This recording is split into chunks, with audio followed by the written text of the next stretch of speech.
All right, let's get into WCW Nitro, January 10th, 2000, Y2K. Dude, I thought this is where we were doing our Crown Jewel review. I'm not prepared for this. I have notes for something else. Fucking talking about? What are you talking about? I guess that was for my show with Tony. Dude, Tony's not here. Tony's watching Crown Jewel. Well, he's getting ready for the review that you're not ready for. But I guess we can talk about some WCW. Don't tease the people with a good time. I apologize. That would be a horrible time for everyone involved.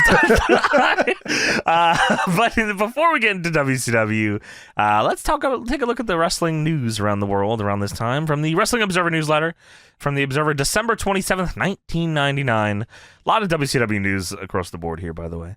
The idea to turn WCW around is the same idea Eric Bischoff came up with that helped turn WCW around 3.5 years ago, which was revive the NWO. That's real shit. And not only did he revive it, he's got Jeff Jarrett on top. Like, this is some real shit, man. He's got Bret Hart in black jean shorts. Yeah, with shirt tucked in sometimes. It's pretty crazy. It's a good look. They should have a figure of that. I don't know why they don't, actually. The most important thing about the revival of the NWO with Kevin Nash, Scott Hall, Bret Hart, and Jeff Jarrett all holding the major WCW title belts as the final act of the December 20th Nitro in Baltimore is not whether it's just copying something from the past. Of course, it was nothing original, but the object of wrestling is not originality. The important question is whether or not it'll work, James. That's a good line right there, and that is true. It is fucking true. The object of wrestling is not originality. It's just to have a good show. Sometimes the things that have happened have all been good, and you can just keep doing them. Yeah, and it's sweet. Well, the answer to that question should be obvious in weeks, not months. But if you're looking at TV ratings this time for your answers, as most everyone will, you're about to be greatly misled. So Meltzer's not too positive about the revival of the NWO here, which I don't know how he doesn't see it. Bret Hart tucked in NWO shirt, black jean shorts. Jeff Jarrett, silver and black guitar. NWO guitar. Steiner, airbrush t-shirts. I mean, everything's great on yeah, and Kevin Nash is also here for just a little bit longer. Scott Hall not already gone. Yeah, Scott Hall gone. Vince Russo, sounding very desperate in the process, lashed out at criticism of his booking and blamed WCW standards and practices for the fact that ratings haven't improved since his arrival this past week on the last WCW live show, which is a good... I like the DPW standards and practices holding us down as well. Yeah, they always do. You remember when Gabe would go on the ROH boards and argue with everyone about his ROH? Yes, which was tremendous. You're like, here's the honor roll for the week. And everybody's like, well, that's not right. He's like, fuck you, man. Yeah, fuck you. Yeah. You fucking book the show then. You buy the DVDs? And Gabe was right. It was crazy, man. No, I remember that crazy. My ass didn't know shit. Russo claimed that the ratings haven't fallen. Meltzer says, actually, they've yet to bottom out below the lowest rated Nitro in years in Kevin Nash's final week, but the 12-13 Nitro drew the second lowest rating in years, so that's not great. I mean, he's not wrong. It wasn't the worst ones. And then everything to this point was just to put things in place for the big angle at Starrcade, and the next night with the recreation of the NWO. Russo blamed standards and practices for not allowing him to have Roddy Piper call Rhonda Singh fat, no longer allowing Ed Ferrara to mimic Jim Ross's Bell's palsy, and not allowing Buzzkill to burn incense on the air, none of which, one way or the other, meant even a blip when it comes to the ratings. Russo said that WCW has to decide if it wants to be a squeaky clean show or ratings, and they can't have both. I never, and to this day, I don't understand Oklahoma. What do you mean? What's wrong with that? Not a single bit is spinal. Not a single bit of that do I understand. Not only that, I don't understand him being the commissioner or the GM of the women's division. Or a cruiserweight talent. I don't understand. Like, I can rationalize a lot of things, especially in late age WCW. I can go, okay, I can get where they're coming from with this. Yeah. The middle part of this show we're about to talk about with Oklahoma, I can't imagine anyone thumbs up, like giving the check mark to that and walking out there and doing it. You either want a squeaky clean show or ratings. So what the fuck? What like how about we just make money? Sticking it to JR, bro. That son of a bitch. Yeah, I mean, he knows what he did. JR hates WCW. He did. He hated WCW. Among the ideas he talked about on the show, by the way, Russo, were to bring in Lenny Lane and Lodi back under the name Standards and Practices with crew cuts and glasses and playing nerdy characters. Right to censor. Yes, exactly, correct. He was ahead of the curve. He also talked about bringing back Jim Hellwig, which is the Ultimate Warrior, as a full-timer. And also as a full-time racist. And he would go out in the middle of Nitro every week, and he would tirade on and on and on. Well, he did it enough in the back, so it was fine. Okay, sure. There was also talks about bringing in Bruno Sammartino. Nobody has contacted Bruno at this point. And Meltzer says one would think he would join Zbyszko, Orndorff, Anderson, and Piper team and feud with Russo. The Old Age Outlaws. Old Age Outlaws! That is the best group ever. We'll talk about them a ton here. This is also around the time Goldberg split his hand open by punching a window on the limo. So he's out here for a minute because he, let's see, what does it say? He should have grown hair. That's one of the things I think about. I mean, it's got to be everybody's. And it was not fuck you. For real, man. What everybody thinking. Or fuck you. Yeah, so Goldberg had a ton of blood loss, and he fucking fucked up his fingers and shit. So I heard he almost died or something. Yeah, it was, so for those that don't know, there was an angle where he was like chasing Vince Russo, I'm pretty sure, and Vince Russo jumped into a limo, and Goldberg had Emmett, like, fingerless gloves on, so maybe that's all he thought he needed, but he decided to smash his fists into a limo window, and he... window. Yeah, really fucked his shit up. He punched out one window after another. The flying glass apparently cut deeply into his tricep, and there was a massive amount of blood flowing and towels drenched in Goldberg's blood before he was taken away. So, yeah, not too great for Goldberg here. And is Goldberg's not on the show, is he? No, everyone wants Goldberg, though. They mentioned him. he was crowds chanting, people in the show are talking about him. Sorry. Somebody get him out here. Yeah, the ratings are dying too, brother. So you had to decide, do you want your job or not? In XPW news, former WCW valet Chastity showed up for XPW in Southern California over the weekend to feud with Missy Hyatt. But by the end of the weekend, Missy Hyatt wasn't working for the company after a backstage argument with Nicole Bass. The argument was that Nicole Bass was mad at Missy Hyatt for wearing a white shirt and jeans, which is Nicole Bass's outfit. I mean, it is Nicole Bass's outfit. That is her look. And historically has always been her outfit. So, that is, I mean, and that is actually, we still hold that to this day in the DPW locker room. If you show up in white shirt and jeans, you're fucking fired. Because you're not spitting on Nicole Bass's name, Bass's not in DPW. Outfit. Yeah, truly, you got a problem. I mean, that's all you need to know. As far as we're concerned, she's a legend in our company. So. Mad respect. In WWF news, there was an argument on the December 14th SmackDown show between Vince McMahon and Chris Jericho. Most first-hand sources claim that the situation was blown out of proportion by the time the word got out, but there was most definitely a situation. McMahon criticized Jericho's ring work as it regards his psychology in the ring, along with his timing and persona. Jericho apparently got right back and didn't back down, although reports that he was never unprofessional. And supposedly Jericho thinks that this has to do with McMahon falling for DX burying him. Which might not be too wrong here. Might have a point. I'll be honest, that sounded like a Triple H sentence coming out the wazoo. Yeah, I'm just saying. There are reports out that McMahon had offered to let Jericho have his release if he wasn't happy. That sounded like a nuts. Triple H. Yeah. you can go line. Yeah, that's actually crazy. Things settled down quickly, and he was seen at tapings talking to Triple H in China for everyone to smooth everything over with the idea that Jericho... they now want to turn Jericho face to work with X-Pac and for X-Pac to teach him more ring psychology. Wow. Yeah, I mean, they do, and then I think we saw the blow off of that where X-Pac beat him in that hardcore joint, right? What the fuck? Yeah, what the fuck? Brings the bottle. They fucked the whole match up. Yeah, they learned a lot about psychology in that one. The match was fucked up from the start. They didn't know how to save it. The psychology is this shit is fucked up. Yeah. From January 10th, 2000's Observer and WCW News, the situation with Ric Flair at press time is this. The entire scenario, as it involved Terry Funk this week, was actually booked last week for Ric Flair. So everything we saw on this show was supposed to be Flair. Yeah, I mean, I think it was probably better with Terry Funk. I do too, and I also feel like they just never told Terry Funk what the plans were, because that's how it felt like every goddamn segment. Dude, that's my favorite. That's one of my favorite Funk fucking lines I've ever heard in my life. Fine. That's when he's confused and doesn't know where to go next. Yeah, we get to talk about a segment a little later with Terry Funk and the Old Age Outlaws and NWO, and they go on and on. Forever. And on. Yeah. In other words, they wanted Flair to come back in Greensville as the commissioner, get punked again in his neck of the woods by Kevin Nash to set up a match at the Souled Out pay-per-view, where Flair would put up the commissioner's job against the NWO, having to break up for good, and a match with Nash would win. The two then would feud on house shows. Flair turned it down, and the role was offered late in the week to Terry Funk, who accepted it, and apparently it'll result in the same scenarios. So yeah, just pretty much just one for one, just trade Flair out for Funk, which is, fucking based. Yeah, that's not bad at all. It's not bad at all.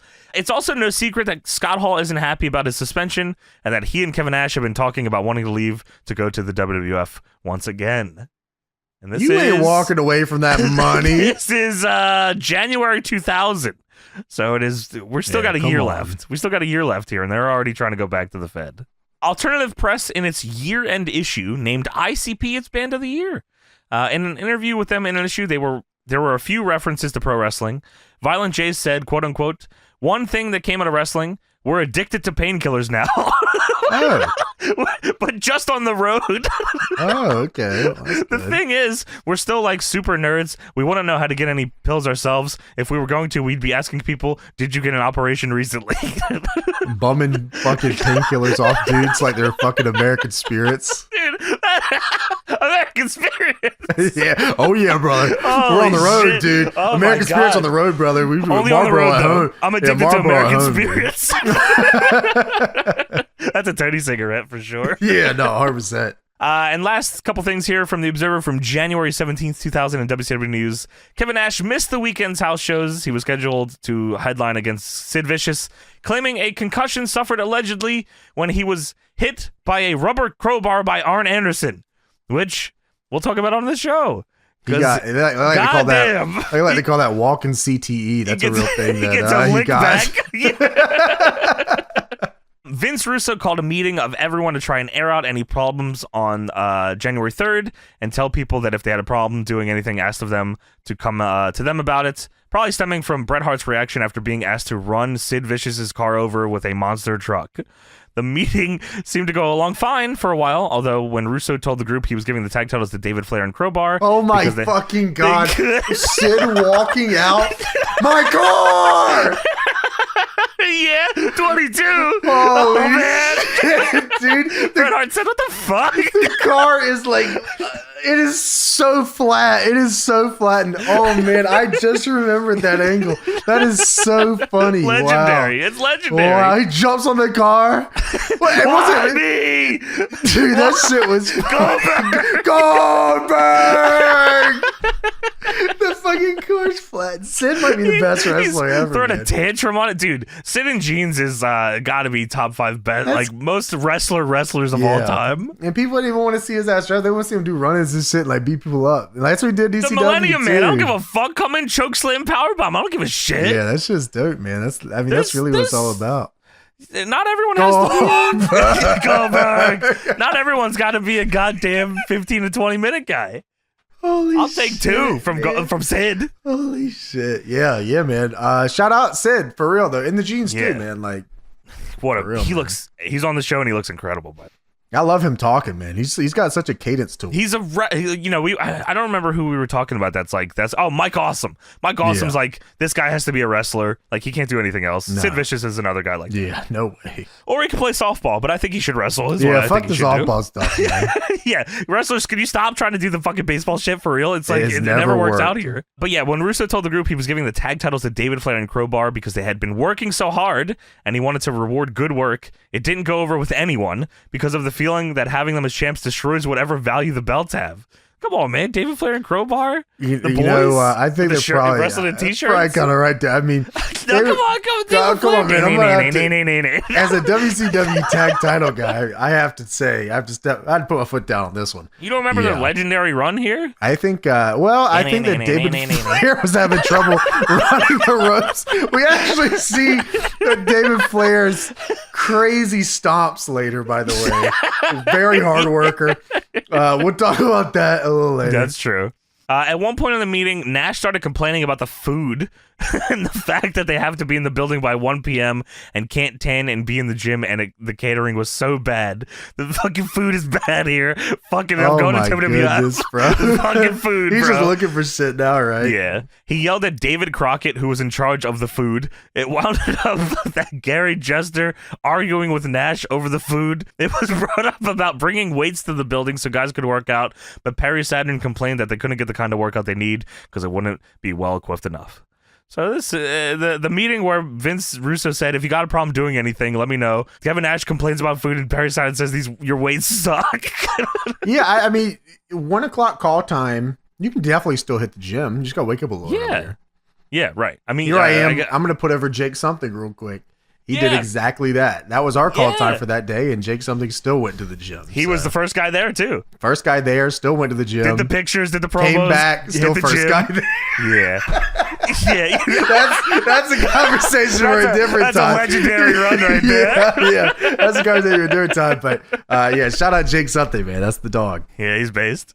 And last piece here, I just thought this was interesting that this was even happening. In WWF news, Jim Ross said on the Wrestling Observer Live that they are looking to put Amy Dumas, Miss Congeniality in ECW, and Papi Chulo together, and they may be introduced in 4 to 6 weeks. Just in my head, JR going on to the Observer to tell the public, hey, this is the angle we're going to do here soon, and then because this happens, it's fucking Lita and S.A. Rios. It just is insane to me. Name. It is a goddamn better name. Yeah, Miss Congeniality is not, though. But Lita is probably better. But. Lita is a good name. Yeah, but yeah, like, we got Miss Congeniality, and we're going to put him with this Papi Chulo guy here. And we're looking at 4 to 6 weeks here. I mean, damn, I'll take it, yeah. It's just so weird that, like, I wonder how long that went on for, that he was just telling them. Well, I think a lot of people, especially younger people, because... You know, how the Observer and stuff is looked at today and shit like that, but they like legitimately use that. Like they respect promotions. It too. Yeah, promotions, yeah. Promoters.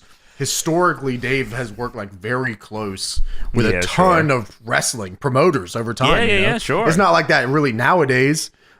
He works very closely with Chris Jericho of AEW, but you know, he's historically worked with a ton of people over time. Yeah. But yeah, he should work on getting a DPW on demand subscription. I think. I know he's slacking, man. I'll tell you one thing, man. Come on now, come on, Dave. You're killing me. You want to get on before everyone else does? Come on, yeah, come on. What happened to the game that we used to love, man? Trying to figure that out. Well, there you go. That is it for the Observer. Now it's time to talk about WCW Nitro, January 10th, 2000. All right, so we start off here with the cold open. Terry Funk is the commissioner, and he wants the NWO the fuck out of here. Yeah, he's the new commissioner, Terry Funk. This is, I'm assuming this just happened, right? Like maybe the week before this. That's what it felt like, at least. Yeah, it's been very recent, at the very least. A lot happens here in this cold open. This is the NWO have kidnapped Arn Anderson, and Terry Funk wants him back. The NWO are kicking Arn Anderson's ass in the back, exposing his breasts, and pouring coffee on him. Yeah, this is all right. This is all right. I have nothing to add to I this. didn't lie. This is all right. His breasts are exposed, and they're This pouring is correct. coffee on him in the back and poking him with a pipe. Arn. Come on, Arn. Come on, Give you me old back, son of a Arn. bitch. So eventually David Flair is choking Jeff Jarrett with a crowbar, and Terry Funk says he's going to break Jeff Jarrett's neck. So Nash says, how about me and you at Souled Out, Funk? And if you beat me, well, NWO's done. No more NWO. But if I beat you, I become the commissioner of WCW. And Funk agrees. And Funk also agrees to fight Bret Hart on the same show. Dude, Funk ass. The way this goes is so crazy because Bret Hart's also out there. The NWO is all out on the ramp. On the stage, yeah. Yeah, Terry Funk's in the ring, and then, yeah, you're right. Nash gives him the ultimatum, and Funk says, "Are you giving me a choice?" And Nash says, "Well, you got no choice." And Funk says, "Fine." I want to meet the champion of WCW in the ring. And Bret Hart's response to this says, "I might just kill you, Terry Funk." Fine. Dude, I might just kill Funk. I might just kill you, Terry Funk. Yeah, holy shit. All right, cool. Well, dude, Bret is a real shooter, man. Do not fuck with this dude. Great, dude. Underrated promo, for real. Because he was just talking, but like, yeah. He believed what he said too. We could have killed him. I'll kill you for real. Fine. So Bret and Funk have a hardcore match on Thunder, which sounds awesome, by the way, which we should watch for Patreon. Yeah, commentary actually mentions here that Funk probably shouldn't even be walking.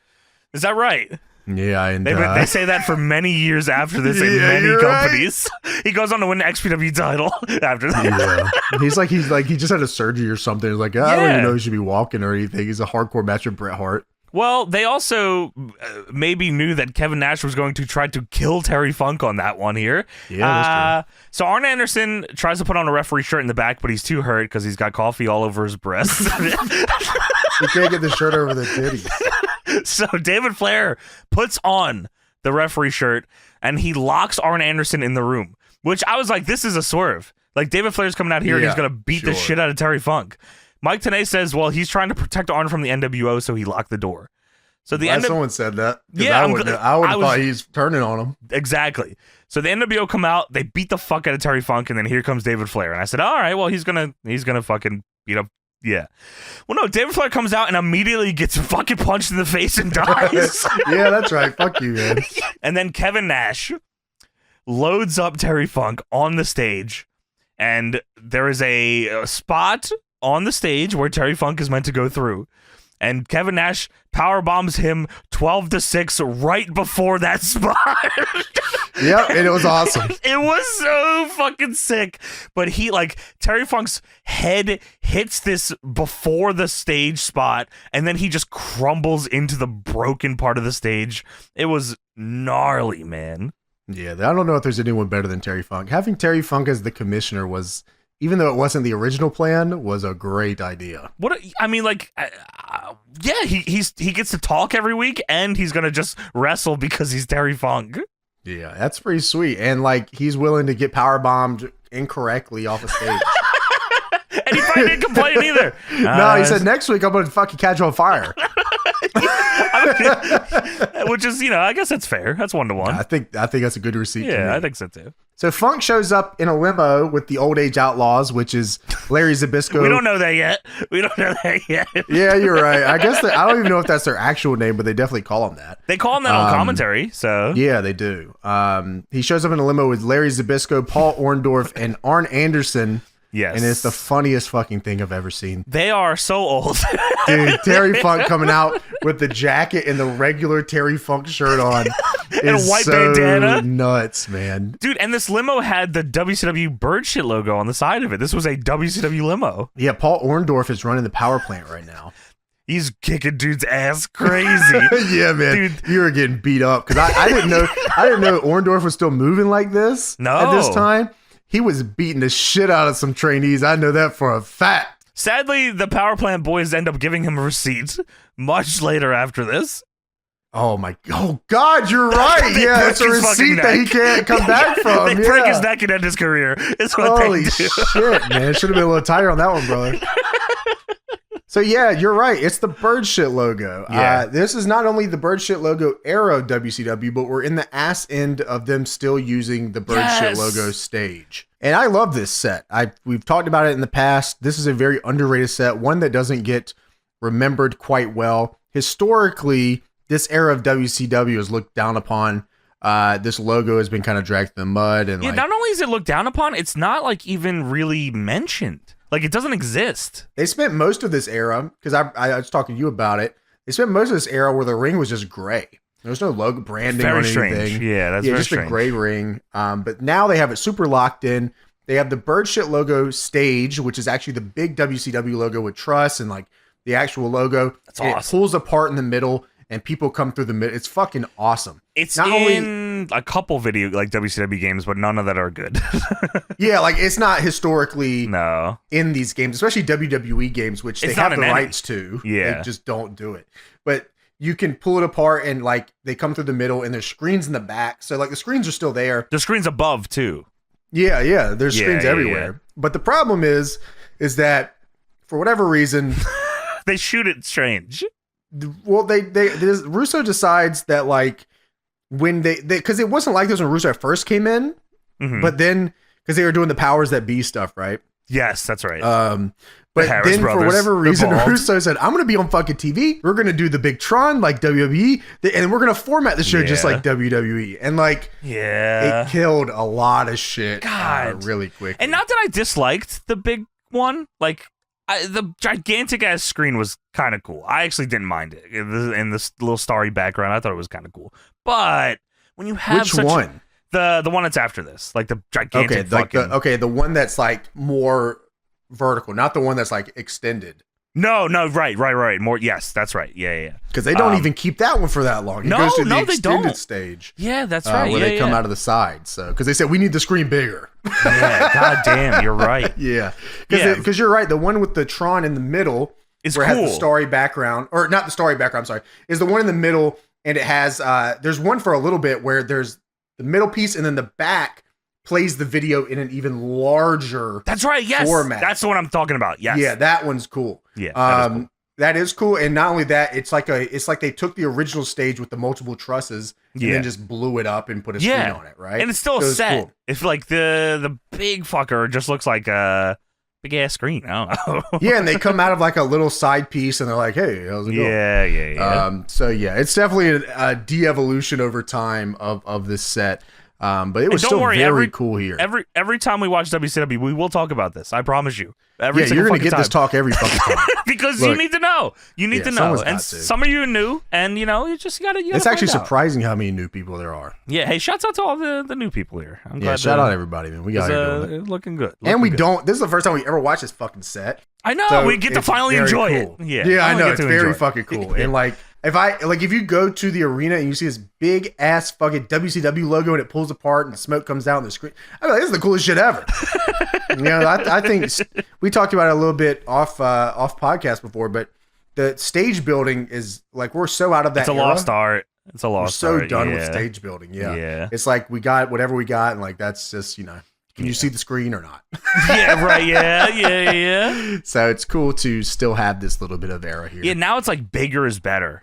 Which is LED stuff. Yeah. LED stuff is huge right now. Yeah, it is. It's easier, I'm sure. Dude, I bet it's fucking incredibly easy. Yeah. You just have the screen, and then you can just update it with graphics whenever you want. You know what I mean? And you don't like the stage building is done on the screen. Like here's a big pillar on this video now. Yeah, and they got the big Roman Reigns going. Oh, yeah, you like that?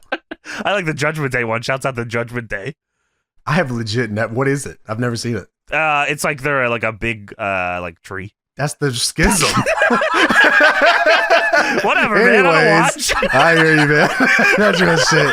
That's fucking. I have my fucking Crown Jewel notes here, but I don't get to fucking read them. So whatever. Yeah. Well, maybe next time you and Tony, I'll sit that one out. You guys let me know how it goes. So we have Saturn and Malenko versus Conan and Kidman versus Crowbar and David Flair. Okay, so that is true. I just didn't know that that was what was happening because Malenko and Saturn come out with Asia.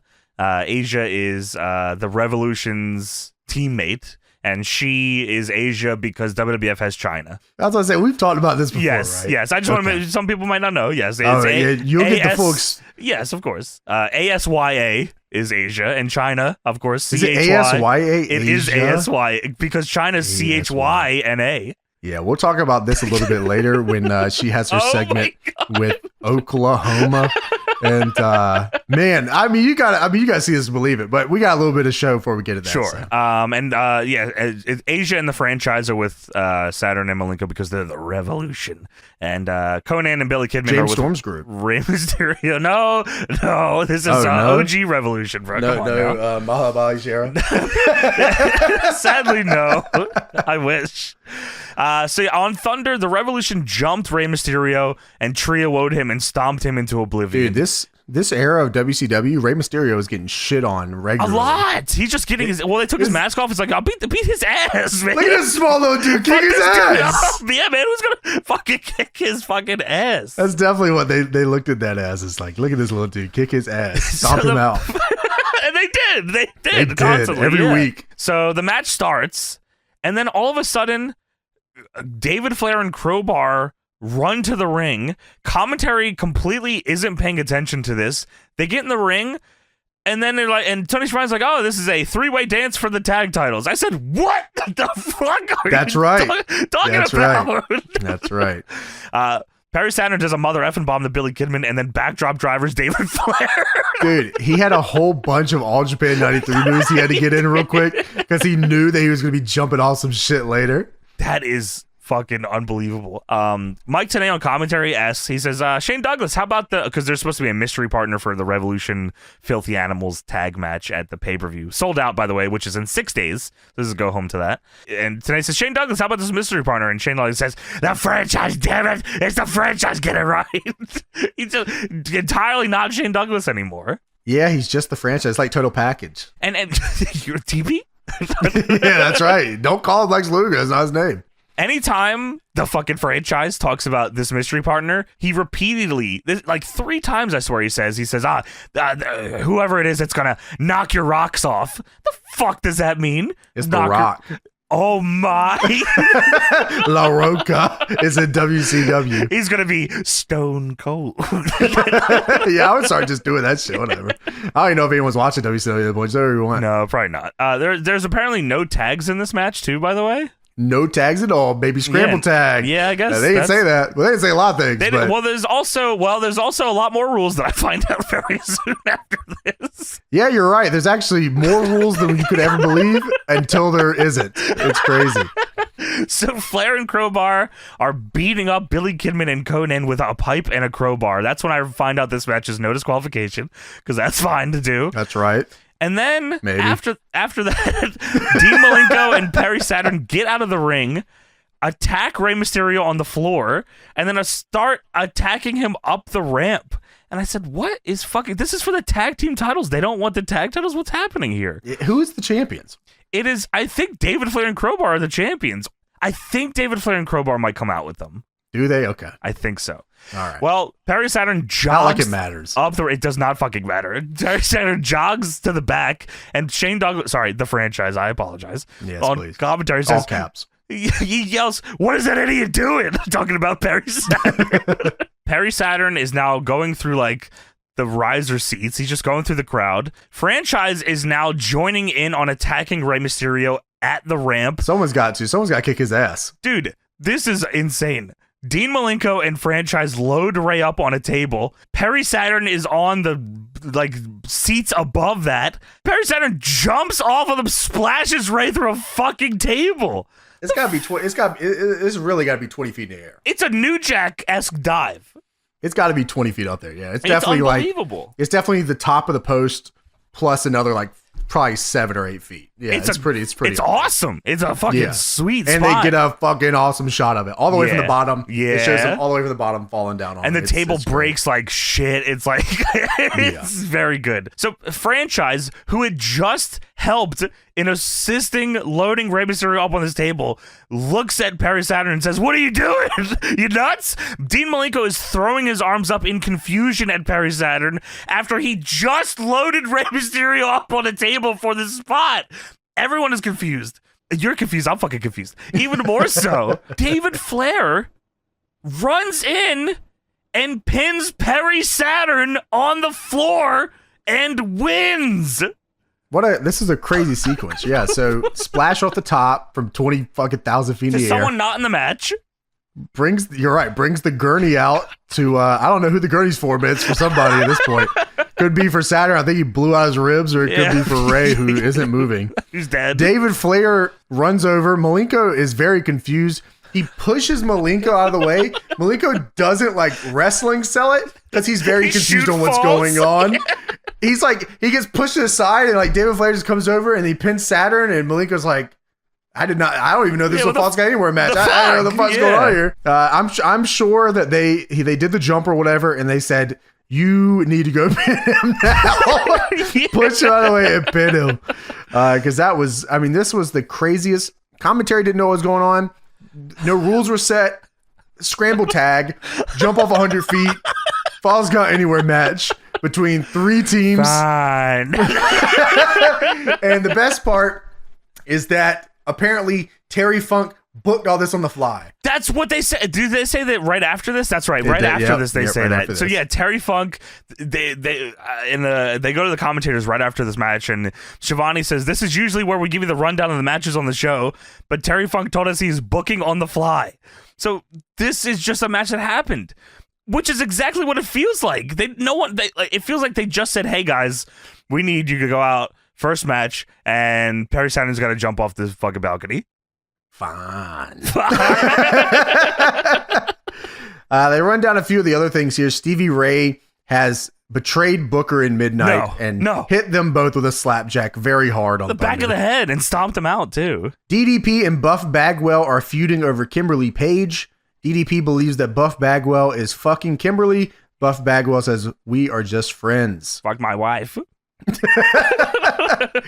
DDP and Buff don't conduct business the right way during their allotted 5-minute segment tonight, they will be fined $50,000. That is, but it's an allotted 5 minutes. So after 5 minutes, I guess they're allowed to fight.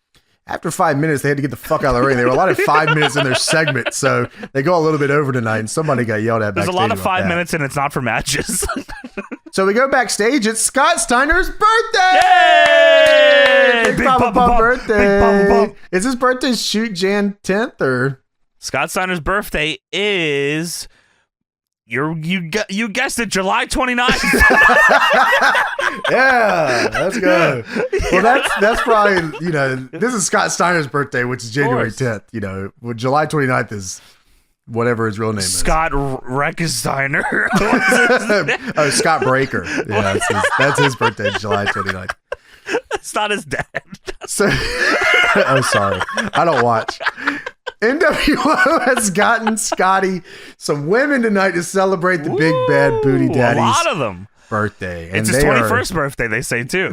Yeah, and he laughed. He said, "You are correct." Scotty actually says, "Jeff, you got to get the cameraman on this one." Yeah, dude, it's like 10 girls. There's like April Hunter's there, Major Guns. That's the only 2 I knew, and those were the stars of the show here. Based April Hunter, dude. That's crazy. 100%. Lost to time, man. That's right. A deep cut. Yeah, April Hunter, shouts out. We respect you. You had a great run. They have black and white balloons for NWO because it's NWO for life in this shit. Come on now. Yeah, I mean they had definitely had the branding down pretty well. They had the black and white guitar too. Yeah, you're right. Yeah, that's true.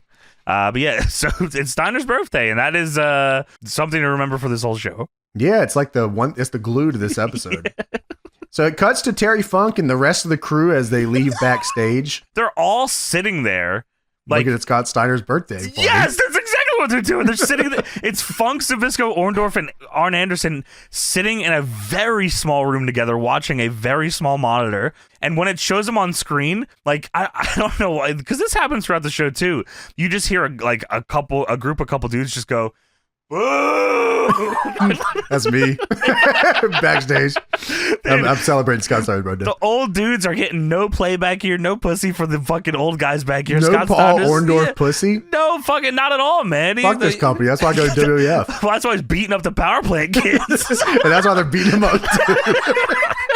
Well, Funk says something, but no one can fucking hear it, and then they all just stand up and walk out of the room. Yeah, they used to do these segments where they would cut to the backstage. WWF did them too, where they just show people and you can't hear what they're saying and they cut to something else.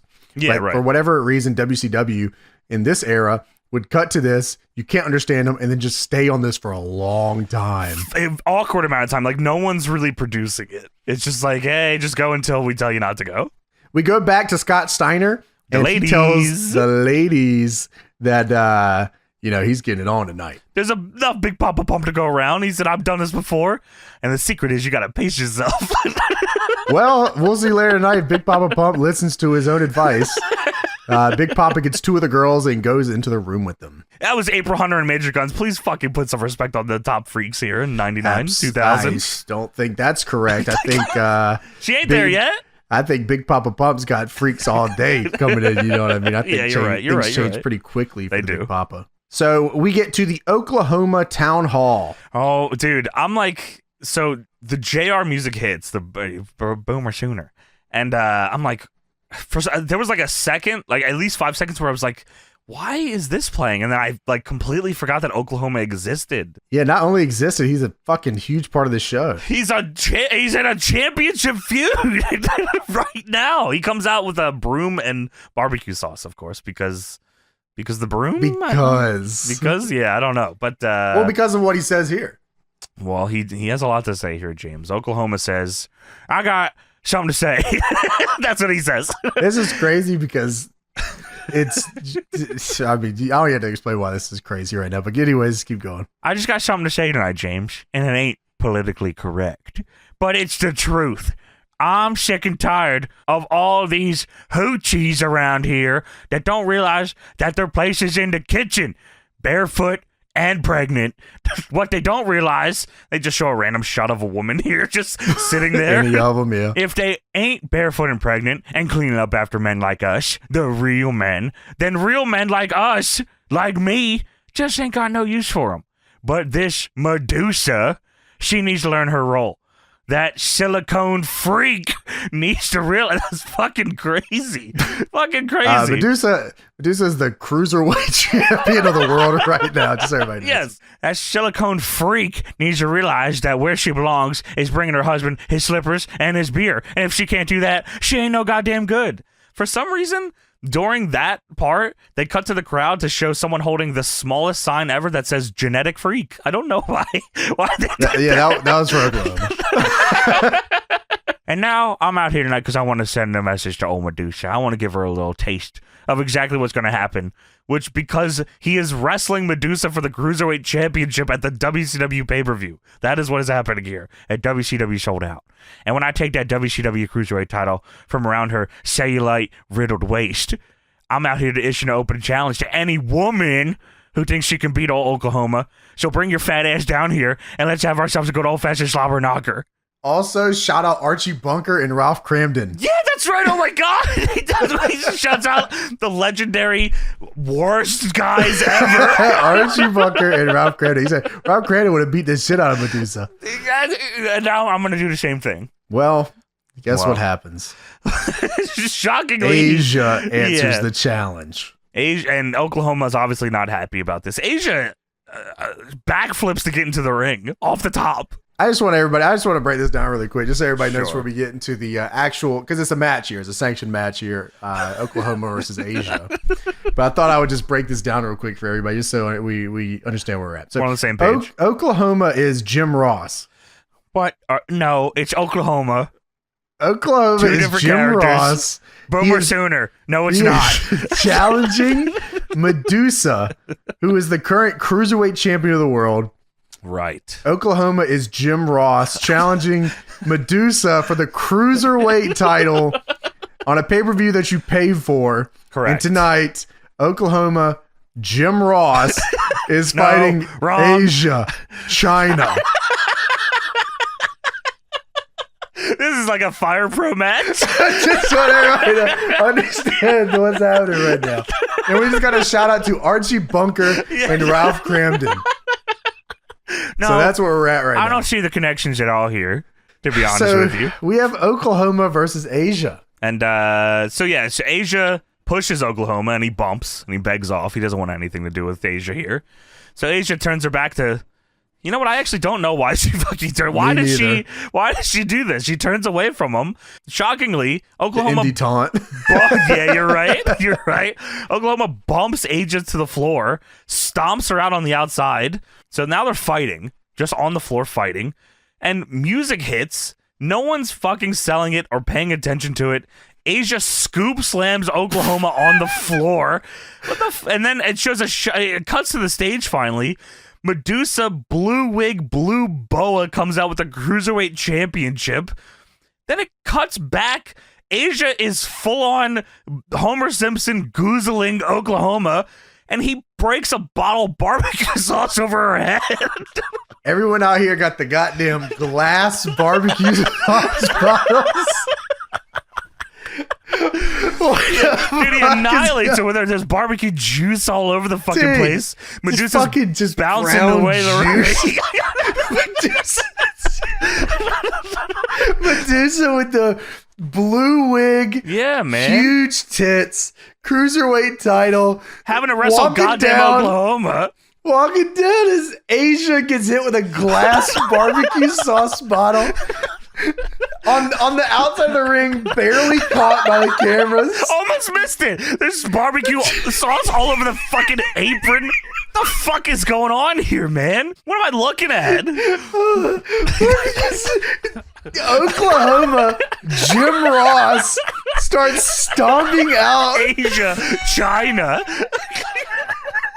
Medusa then gets stomped out by Oklahoma, Jim Ross, who then breaks a broom over her head.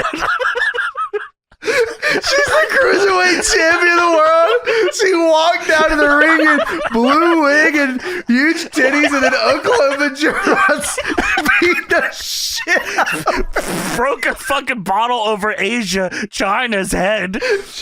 Then beat Medusa with a broom, and then celebrated with the Cruiserweight title. Beat the shit out of Asia Medusa. He just took out the entire women's division here and the Cruiserweight division. What the fuck, man? Holy shit. Yeah, man, there's barbecue sauce all over the floor. Oklahoma Jim Ross is celebrating with a Cruiserweight Championship on the go home to Souled Out. Rey Mysterio just got his ass put through a table. The ending scene of this segment is Oklahoma raising the title up and leaving with it. He leaves with the belt. Asia China is laying on the floor fucking sauced to hell. Sauce crazy. Dude, getting beaten up by the glass bottle barbecue is crazy. Where the fuck? I've gotten Jim Ross's barbecue and it never came Yeah, well, in this is Oklahoma. It's different. Fuck you know about this shit. Man. Holy shit, man. This is the Cruiserweight title. You know, this is at one point like the beacon of light on this show. That's what I'm saying. That's Rey Mysterio just got fucking his ass spelunked. And he's nowhere near this belt. He doesn't see this belt ever again. And Jerry Flynn is on this show. Dude, that is like a lifetime away from this. It's like a whole somehow the company changes midway through the show into a whole different company. I'm surprised they didn't take the set down.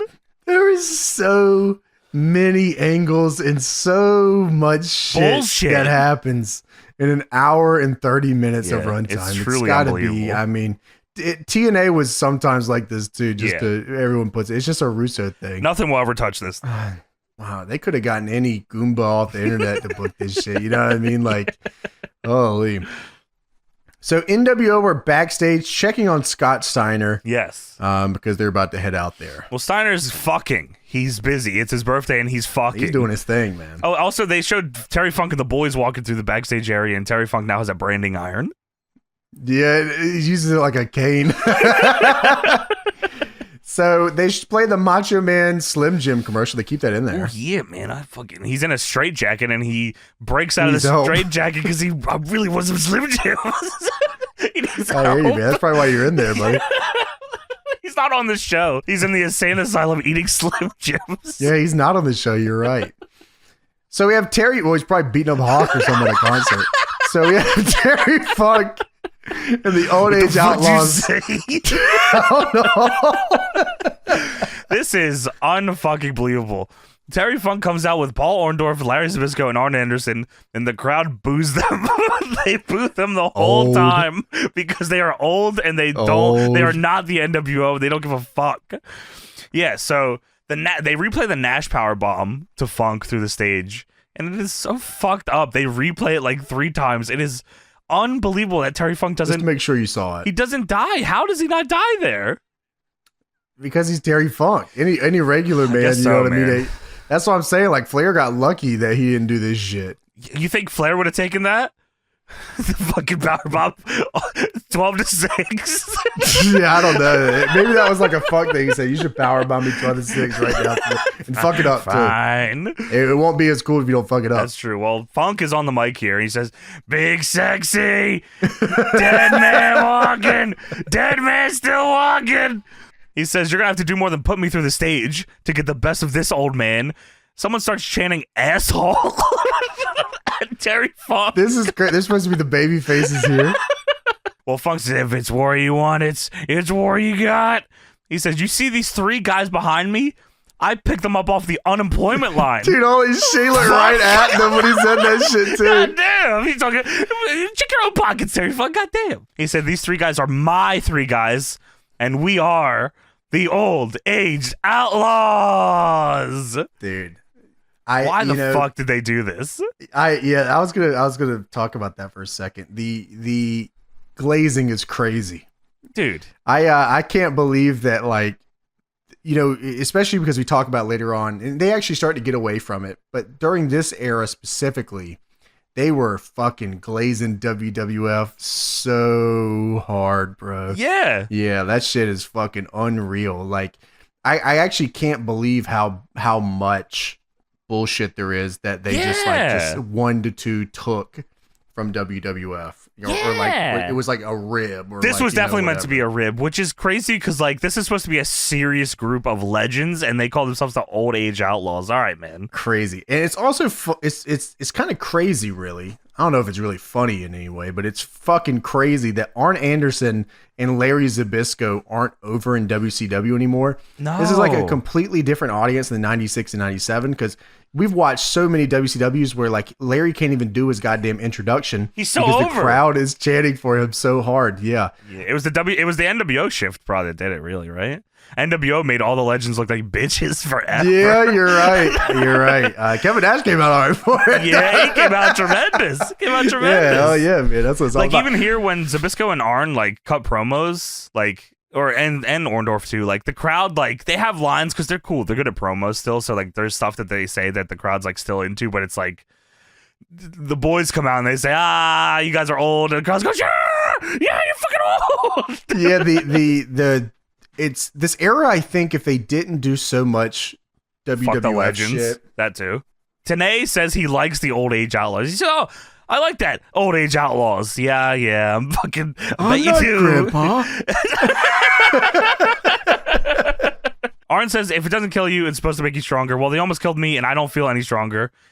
But I'm ill as hell. That's based. That's based. That's real shit, man. What does that mean? What do you mean that's real shit? What are you talking about? What does that mean? He didn't get a Zenkai boost, bro, but he's really gonna beat your ass for real. Like, he's pissed as fuck. You know what I mean? Well, Arn's plan he's really in his own world. Like, is to find a broom closet to hide in, or maybe hide in the shadows. And the first time he sees one or all of the back of the NWO's heads, he's gonna get some payback tonight.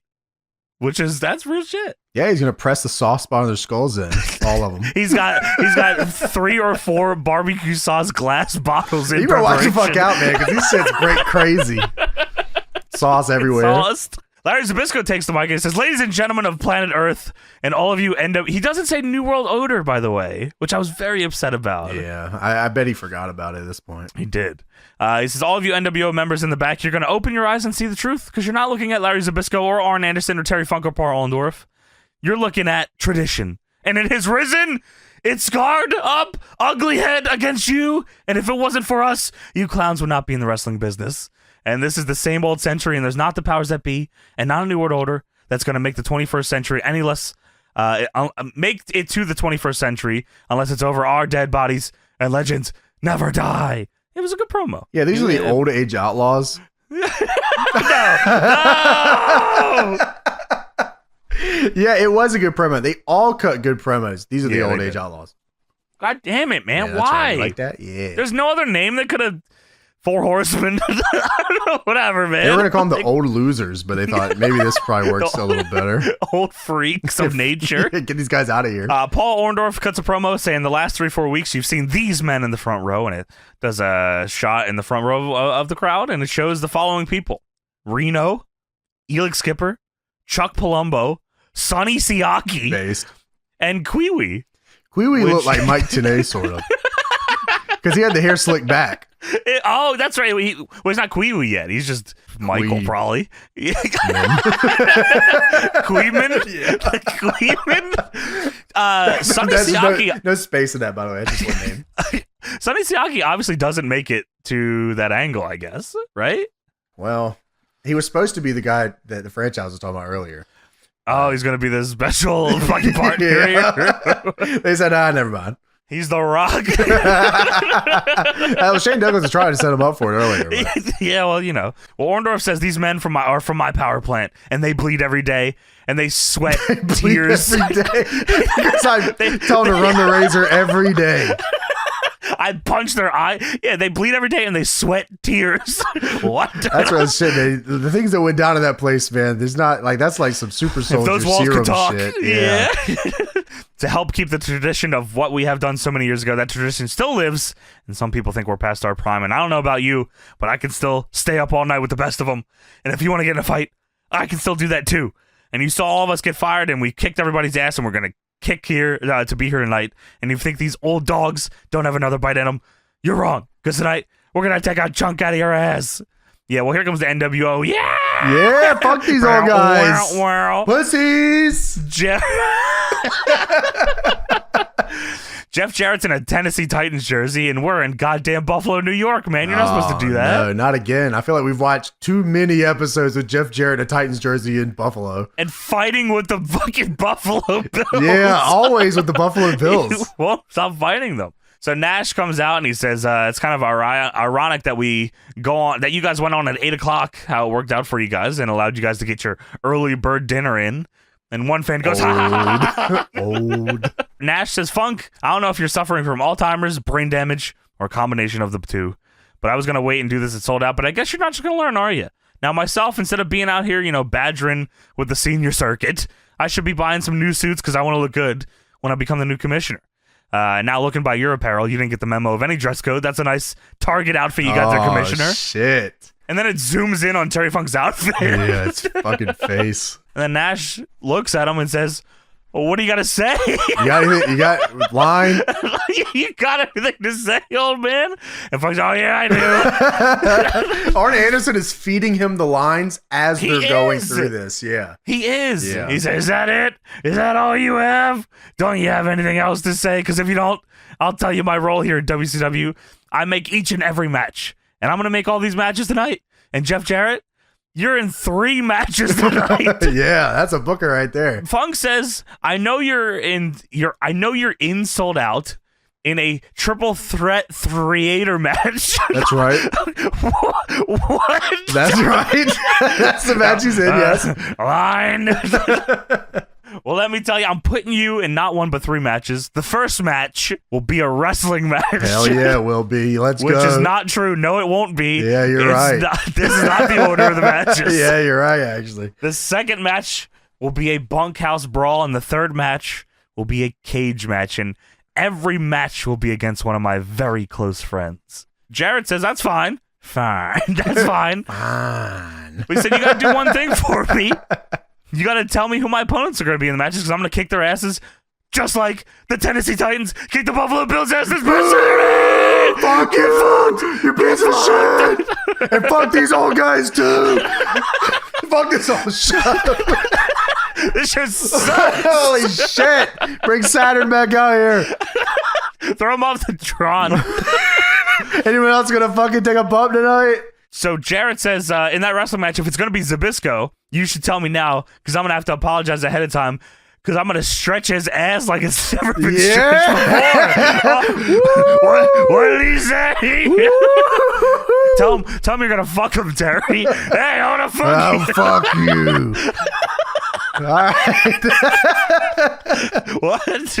So Funk says, you're not going to be in the ring against any of these three men tonight who are unemployed, loser, old men. Old fucking looking. Boo!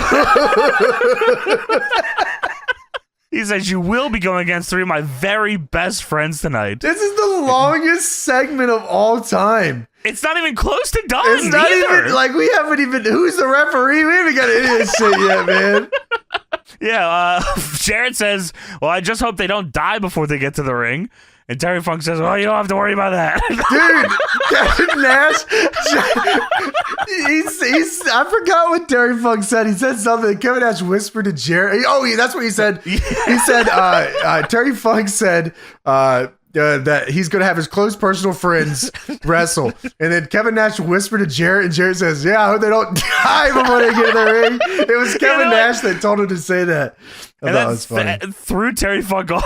He said, you don't have to worry about that. Dude, Kevin Nash is now trying to get this back on track because they're so lost. Yeah. They're so lost in this segment, man. They are lost, James. You're right. He says, Funk says, I'm going to be in this ring. And whenever you're in the ring, you're going to have 3 different matches. All right.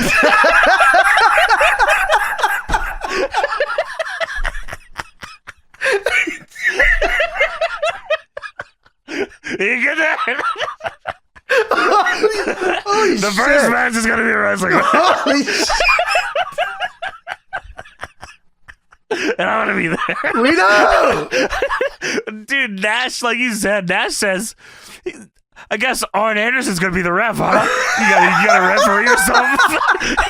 You got any referees here tonight? No. And Funk says, no. He said, I have a very special referee in mind, and that's going to be Chris Benoit. Yeah, there he is. That's not it, because Bret Hart's got something to say. Bret says, you can't do that. You can't do that shit. Funk says, I'll do whatever I want. In fact, tonight, you're wrestling too in a wrestling match with the World Championship on the line. And you're going to be wrestling Kevin. Big sexy Nash. Well, you better get Bret Hart says, no, you better get a new idea because you're senile and an idiot and senile and an idiot. And another you're gonna lose that world's belt. You're gonna lose that title. Funk says, if you take it easy on each other, I will see you suspended for a year without pay. And Bret Hart, you'll be stripped of the world's title. Well, they completely fucking bury this immediately because Nash says, well, I've saved a lot of money, unlike you, so I'll just take the year off. Hey, graduate. Says, yeah, me too. Yeah, Kevin Nash said graduated from gynecology la. I got a correspondence degree in gynecological la. And then the best part is he got the goddamn degree, and then him and fucking like Jeff Jarrett looking at the ring, laughing. They looking at the ring, mouth agape, waiting for Terry Funk to say anything, and it's like, you're gonna lose that world's belt. Very shy. You're gonna lose that belt, Bret Hart. And Bret says, I'm not gonna lose it. And Funk says, well, I'm gonna take it from you. And now Scott Steiner's on the fucking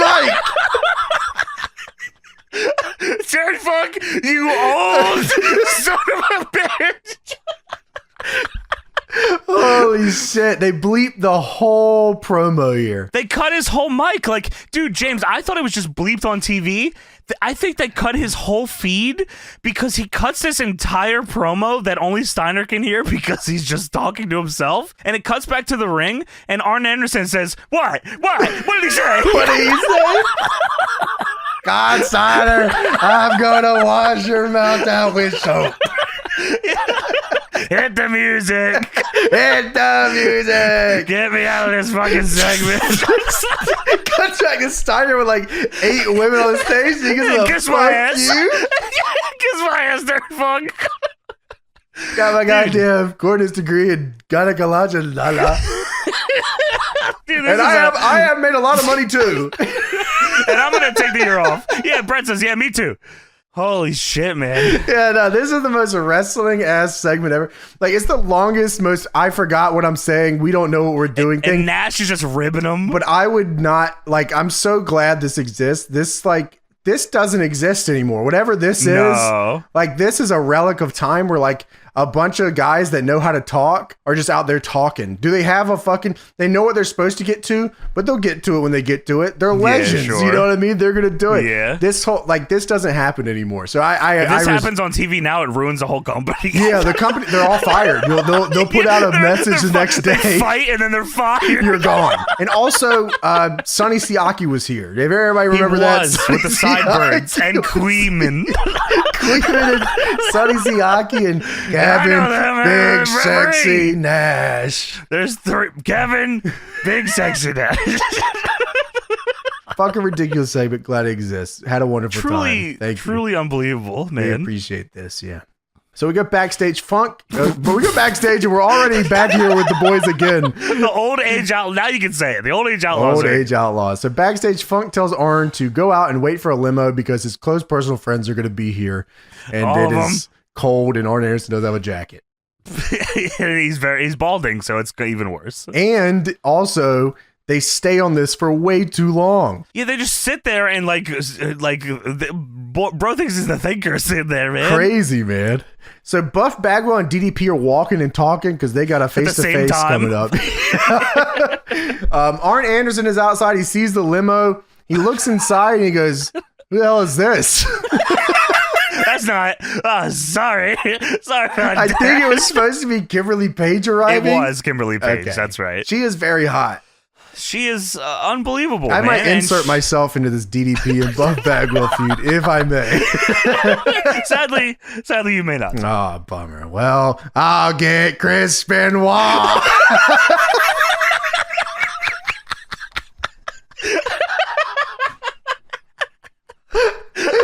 Hit the music. Oh my god. So DDP and Buff Bagwell, it shows a recap of their feud over DDP's wife, which, if you guys watch WCW in this era, every single DDP feud is over his wife. All of them. His sexy Scott Steiner also wants to fuck his wife. Dude, the recap video starts close up of DDP's face saying, "Ain't doing my wife." Ain't that right?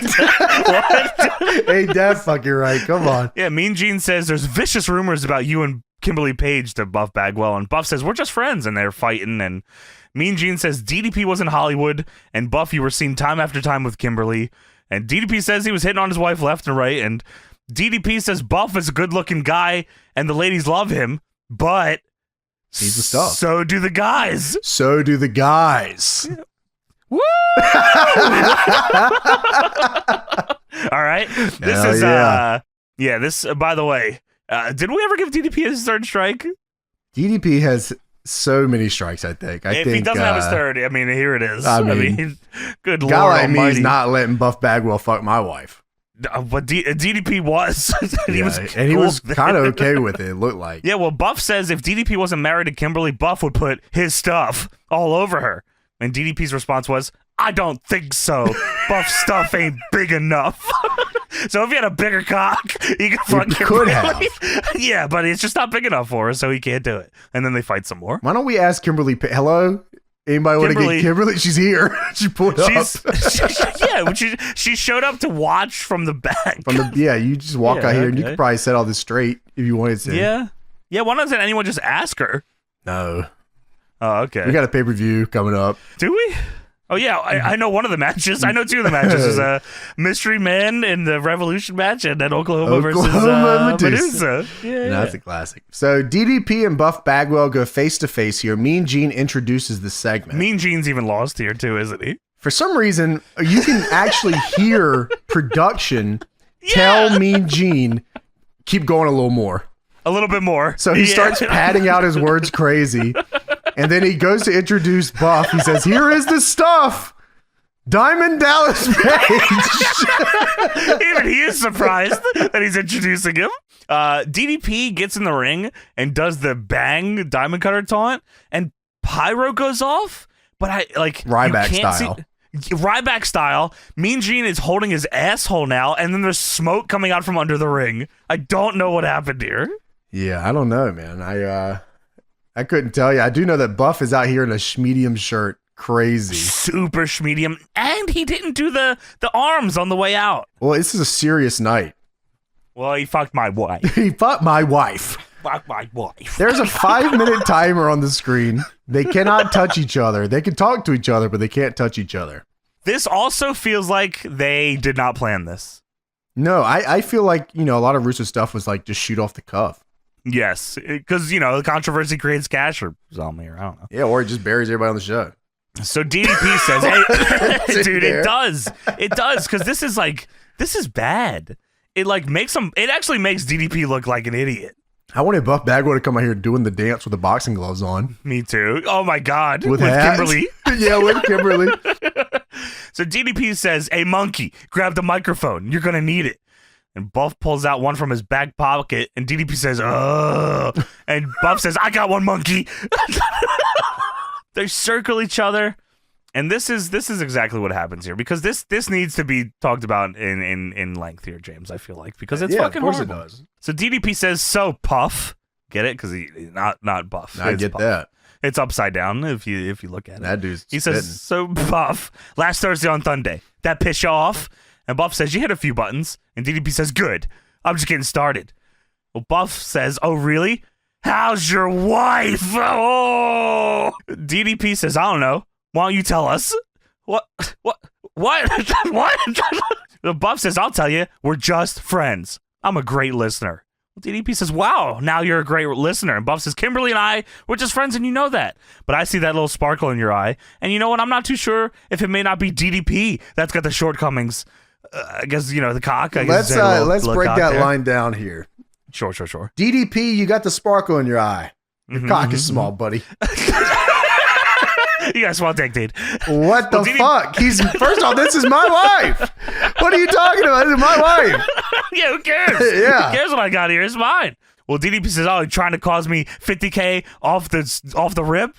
Which I guess that line about his cock, he doesn't mind the wife stuff. Like saying he has a small dick is going to make him punch you, and I'm going to have to pay $50,000 here. Somebody has to. Buff says, you got it? As in $50,000. And DDP says, I got it, jack off. That really upset him. Dude, and commentary said, whoa. Yeah, shortcomings, that's good, but Scott it's not original. Steiner earlier said every single bad word you could possibly say. Every curse word, all 7 of the deadly fucking words, yeah. DDP says, shortcomings, that's good, but it's not original. Little man, hey, little man, cut the bullshit. And let's get right to it. That night, when you're at the bar, hitting on my wife all night long, Buff says, don't go there. DDP says, I'm there. Buff says, listen to me. We're just friends. Well, DDP says, I want you to try something with me here, man. DDP hasn't seen his wife to ask this in many moons. He's in Hollywood, of course, for right? A long Red time. Rumble style. No cell phones, no pay phones, no. Hasn't seen her since she's in the building. She's here. She's backstage. DDP says, try to be honest for a moment. Weren't you the guy in the bar feeding my wife drinks all night long, trying to take advantage of a situation that we talked about? I called you when I was in LA, and I told you we were having problems and that she missed me. But what did my buddy do? That doesn't do all his thinking with his big head. He tries to get my wife in his bed. My wife. Kimberly is watching backstage at this point, by the way. They show it on the Tron. She enjoys Everyone this. Can see it. She does.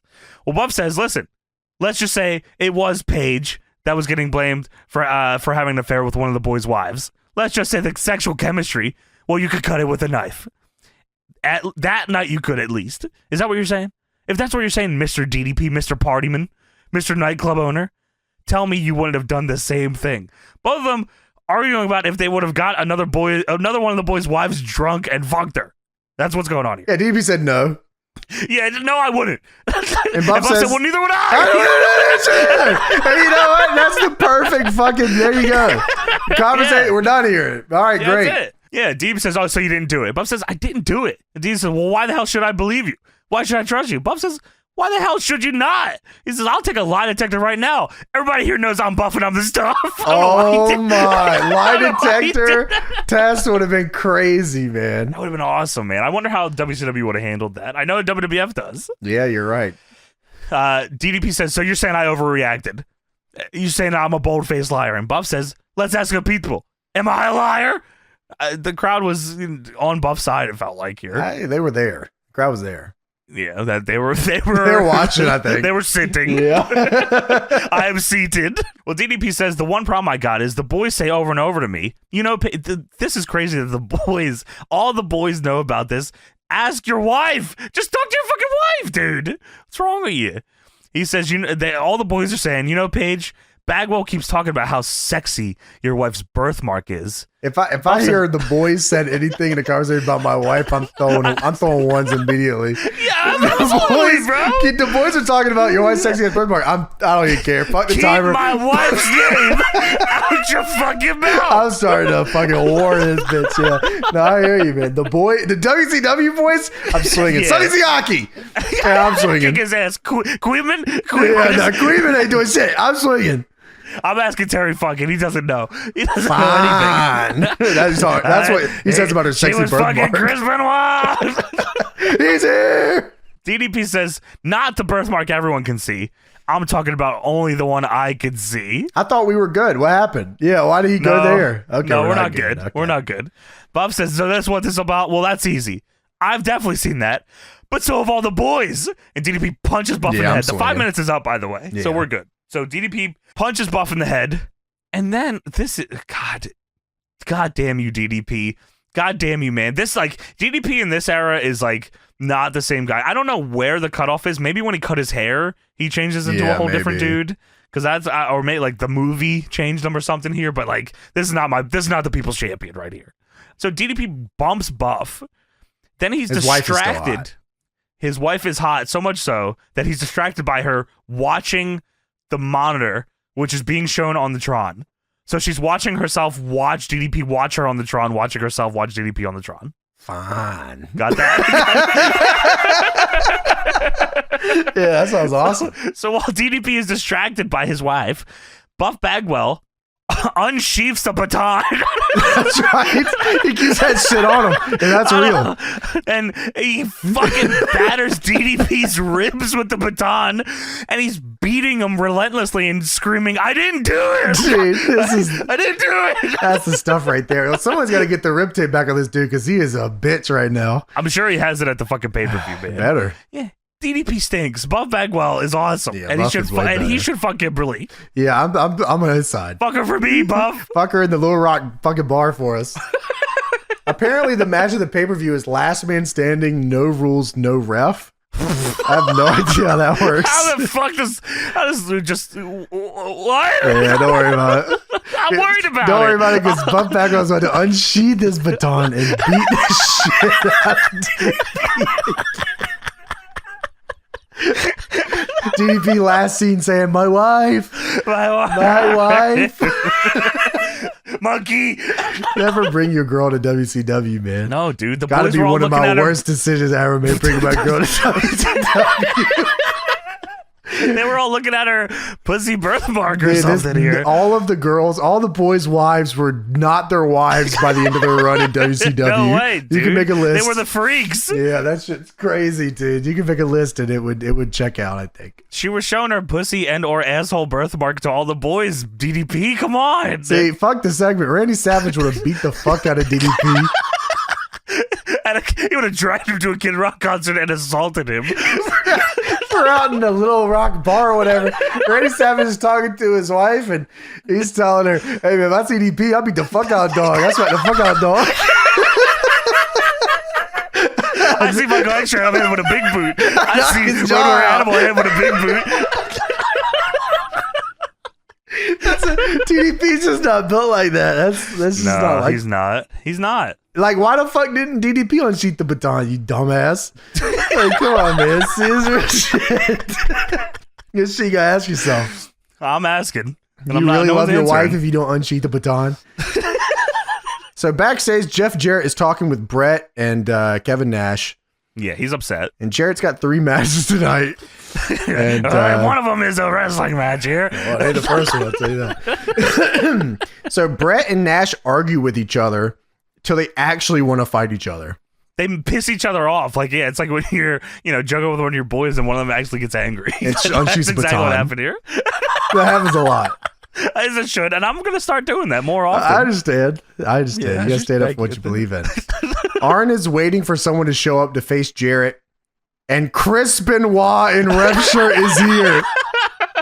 Dude, Arn outside is upset. Because, come on, man, it's freezing out. He's rubbing his arms and shit, and a car arrives. It is not a limo. And Arn opens the door and just, like, sticks his entire head inside the car. I had to see what's going on in there. I understand. Like, they're not in the driver's seat. No, bro. Do you think they're driving? What, is that driving itself? Who's in the fucking seat? Yeah, that's a question for the Undertaker. I'll tell you that much. Oh. Well, Chris Benoit's here in his ref shirt. He is. Jeff Jarrett's here. And he has an entire fucking cart of plunder. Yes, yeah. And pyro also. Which is, he does have the pyro, which I was confused, James, because this is the wrestling match. It was match number 1. Why does he have weapons? No, wrong. This is, we changed that. Yeah, you just didn't. We didn't tell you or tell anybody about it. Or Terry Funk. Terry Funk also wasn't told. We're caught on the fly. So the Old Age Outlaws come out. And Terry Funk is here to present Jeff Jarrett's first opponent, which is going to be a bunkhouse brawl. Bunkhouse brawl. They call it the bunkhouse brawl. Okay, yeah. And it's goddamn an old homeless man, and he's confused and lost on the stage. And it's not actually the opponent. It's just a guy that fucking showed up, stumbled drunk onto the stage behind the Old Age Outlaws, and he has the dumbest look possible on his fucking face. It's George The Animal Steele. Oh, that's who that was? Yeah, if you can believe that. Oh, I see. He has his own bin of weapons also, by the way. Yeah, this whole thing is fucking crazy, by the way. Jeff Jarrett versus George The Animal Steele Bunkhouse Brawl. Long sleeve shirt. Not announced. Long pants. Unannounced. Green tongue. Where did the green tongue go from? Dude, I don't know. It was sucking down Jolly Ranchers backstage. Yummy. Eating Reptar bars. Yeah, biting the shit out of him, Joyce. I remember George The Animal Steele specifically for 2 things. Fucking biting the turnbuckle, and then the other one is just being in the video games, and I go, damn, look at George The Animal Steele. Being very hairy. Dude, extremely hairy, and like hunched over crazy. Yeah, and we've talked about it before. The one thing I remember him most for is having that Jax Legends figure with real hair on it. Yeah, that is fucked up beyond belief. It's like those peeing dolls, you know what I mean? Like that's like that fucked up. Yeah, those are fucked up. Yeah, I got your Christmas list here. It's some stomp figures and the George The Animal Steele hairy figure. Yeah, it's one of my goats, George The Animal Steele. Jeff Jarrett versus George The Animal Steele. George is just straight Bunkhouse up brawl. Throwing shit in the fucking ring. Trying to hit Jarrett with it as he does it as well. Not really succeeding, but he does it. Yeah, I mean, he gets there, uses a trash can on Jarrett, bonks him on the head with a chair. First one was the worst fucking trash can shot in the entire history of pro wrestling. He was being too nice. George, this is WCW 2000. Swing. Well, when George The Animal Steele was working, they were actually nice to each other and worked. Yeah, well, guess what, brother? The business changed. Yeah, he's like trying to stop Jarrett from getting in. He's hitting him with various weapons. Jarrett tries to leave, which signals for George The Animal Steele to start eating the turnbuckle. That's right. Because that's what he does. I can't imagine the asbestos this guy inhaled over the years. Well, that's the green tongue. Like, actually, it's just permanent. Yeah, it's just, he didn't even know I got that shit. I can't imagine that, man. That's got to be tough. It's fucking, I mean, he did it forever, too. Yeah, you're right. Vince McMahon forced him to eat asbestos particles. Eat it. For his entire career. You want a job. And he paid him $350 a shot to eat asbestos in its most he said, thank you, sir. perfect form. Undiscovered. It wasn't even, they didn't know asbestos was the thing yet. George The Animal Steele's insides figured it out. And he had to do that, and he could never stop doing it. If any time he came into a wrestling ring past his WWF era, you were eating a turnbuckle. Didn't matter what. You better have the green tongue. I bet you at every contract signing he's ever done, people bring him turnbuckles. He's eating them. He's eating this shit forever, right, bro. That's a curse that Vince McMahon put on this man's head. That is crazy. It's like Giant Gonzalez showing up. Like he's got to be cockless and ballless, forever. Is George still alive? I'm not sure. Let's see. Ah, he's not. I was gonna say we got to bring him out to test our turnbuckles. All of them. You have to eat. We'd like you to eat all of them. Oh my god! How did nobody ever fucking do that? You got to eat all 9 turnbuckles. Just eat them up, man. They're good. They're good. Get crazy with it. Yeah. Get crazy, get stupid. Get stupid. Hell yeah, dude. George The Animal Steele and Hillbilly Jim would be my WrestleMania feud. That is like a fucking. I would rather like get hit with several airplanes. I'm about to unsheath an airplane and hit myself. Are you kidding? Hillbilly Jim doing the goddamn jig in the ring and fucking George The Animal Steele eating the turnbuckle. While Hillbilly Jim is dancing in the ring. Yeah. Dude, I'm calling in many bomb threats to that building. That sold out MSG 9 times in a row. No television. Fuck you, man. And no finish either. No finish. No one knew any different. Yeah, that shit was awesome. And like wrestling was better back then, for real. Yeah, you're right. We used to have guys eat asbestos turnbuckles and do the jig in the ring. You got a problem with that? No, sir. Fucking AEW. Fucking AEW. You need a turnbuckle eater now. These old ass, eat that turnbuckle now. Dude, these old ass looking at AEW. These guys are killing themselves on a nightly basis every Sting's week. Diving off the fucking building. George The Animal still probably looking at this shit like, what? No, I'll eat the turnbuckle. I don't know what else you want from here. So yeah, he's eating the turnbuckle. The Old Age Outlaws walk Jarrett back to the ring. In the process, George Steele has ripped off his shirt. He is so fucking hairy, and he's chowing down on the fucking turnbuckle stuffing. Well, Jeff Jarrett turns him around and brains him with a guitar. I like orgasmed at that point. I definitely came in my pants. He swung hard on that motherfucker. Seeing George The Animal Steele get guitared by Jeff Jarrett was like a dream of mine that started at the beginning of this match, and I got it before the end of the match. You want me to tell you a dream I had the other night? Holy shit. No, I'm not trying to hear that. I'll tell it after the show. Yeah. So Jarrett brains George Steele with the guitar. Fucking just, this guitar goes everywhere. That was so sick. George The Animal Steele, hairy, turnbuckle eater. Got goddamn guitar shot. I'm fucking Jeff Jarrett, man. Like the guitar shot's like the coolest shit in the world to me. It's the best. It's the best. It might be my favorite weapon usage, like character trait ever. And it's protected. The fucking guitar, yeah, man. Yeah, it's great. So Arn Anderson is behind Jarrett while this is going on, by the way. Jarrett turns around, gets hit with a fucking spine buster. The referee, Chris Benoit, drags George Steele onto Jarrett. I was gonna say his name is Chris Benoit. All right. He drags him onto Jarrett. Fast counts to 3. George The Animal Steele, hairy turnbuckle chow down motherfucker, beats Jeff Jarrett in match 1 of 3. Chris Benoit is counting his days to go to WWF, and they have him out here tonight to referee George The Animal Steele. Fucking, and we'll talk about the rest of it when they get there. 1 week later, Benoit is gone from the company. The way he's coming out here tonight looks like he's pissed to be here. He probably fucking is. They probably had many meetings, dude. He's like, I was supposed to eat the turnbuckle. That's supposed to be my thing. I'm going to WWF. I don't care. I was supposed to fucking Billy Page and eat the turnbuckle. What the fuck is going on here, man? He wins the title. I don't want that shit. This fucking world heavy. Get this fucking shit off me. Yeah, holy come on, man. Shit, man. Yeah, so you, man. Do people know that he won the title? They just say, whatever. I don't think so, but we will be talking about that because we got to cover the fucking Nitro after Souled Out. After Souled Out. You mentioned that. Yeah, you're right. Yes. So we go backstage. Scott Steiner is having sex with the women 2 at a time. Many. Which is, I respect that. It's like Noah's Ark, 2 at a time. That's Jesus. Can you hear me? Jesus. Whatever this man just said, please repent this man's sins. That is crazy. Forgive me, Father, for he does not know what he speaks. And also repent me for saying Jesus should be awesome bombed on Easter. No, that's on the record. Sorry. That's on the record. That. So Scott Steiner comes out with the ladies. He comes out the door, shirt off, towel on. He is wet with perspiration. Dude, super wet. One of the girls says, now I know why they call him Big Papa Pump. Yeah, that's right. You damn right. You damn right. He brings some more girls back there, and he's fucking them too. This is real shit, man. That's a real recap there. Yeah, he comes out, he says, all right, which one of you freaks like champagne? And they all raise their hands. So Steiner pours champagne on his chest, and they all go, ooh.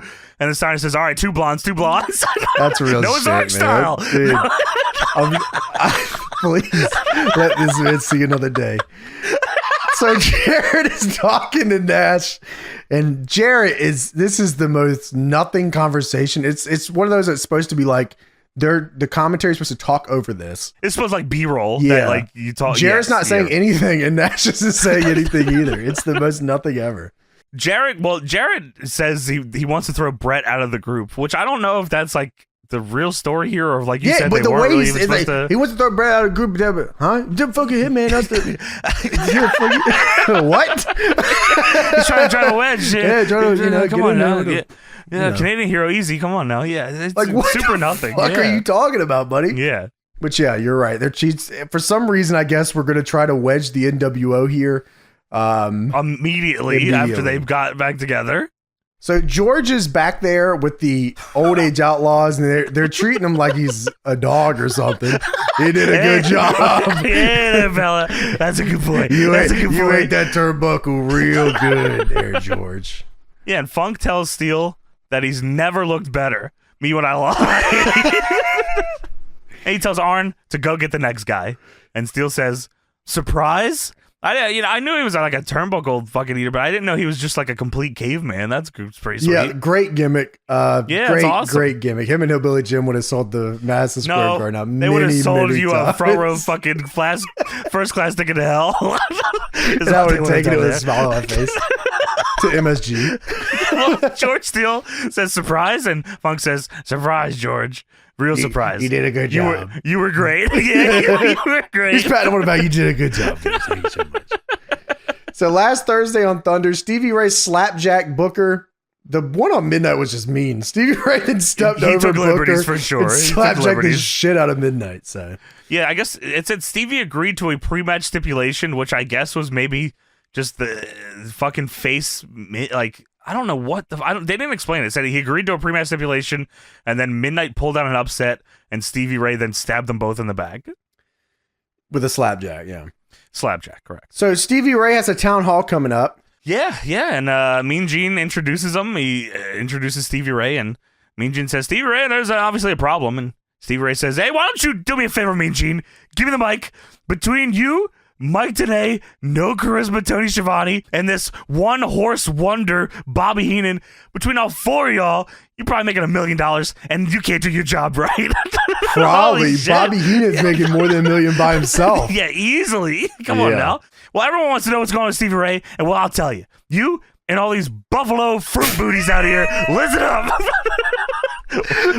What? Buffalo fruit booties. I had to look this up. I was like, did he con this phrase? Fruit booties. Is that his thing? It's a Stevie Ray thing. Fruit booties. Oh, God. And he uses it a lot. And it's fucking crazy. Yeah. Buffalo fruit booties. Listen up. Buffalo fruit booties. I don't give a damn about you not liking me. 7 years ago when we came to WCW, they didn't want us, and they tried to keep us down. And me and my brother fighting together. And all that changed when my brother started to get a little success. And he went on his own and won a no-good TV title because that's all they want you to have. TV title's sweet, man. TV title's pretty good in WCW, yeah. TV title's pretty good when it's on the TV show and defended regularly on the TV show. I'll tell you a place where that doesn't happen. Well, we don't have one, so it's not. You're not talking about us. Yeah, it's not fucking us. I'll tell you that much. Well, Stevie Ray says, what you don't get is, how are you going to turn your back on me? He just hit Booker and Midnight with a slapjack in the back of the head. Yeah, well, that was their fault. Well, he said he turned his back on the neighborhood, and just because you come out here with those Johnny Carson suits and those Bruno Magli shoes don't mean you're from the hood anymore. And we know what happened to the last sucker that stepped down in Bruno Magli shoes on. He was talking about O.J. Simpson, by the way. Oh, was he? Okay. Yes, that was. What did he do? There was a.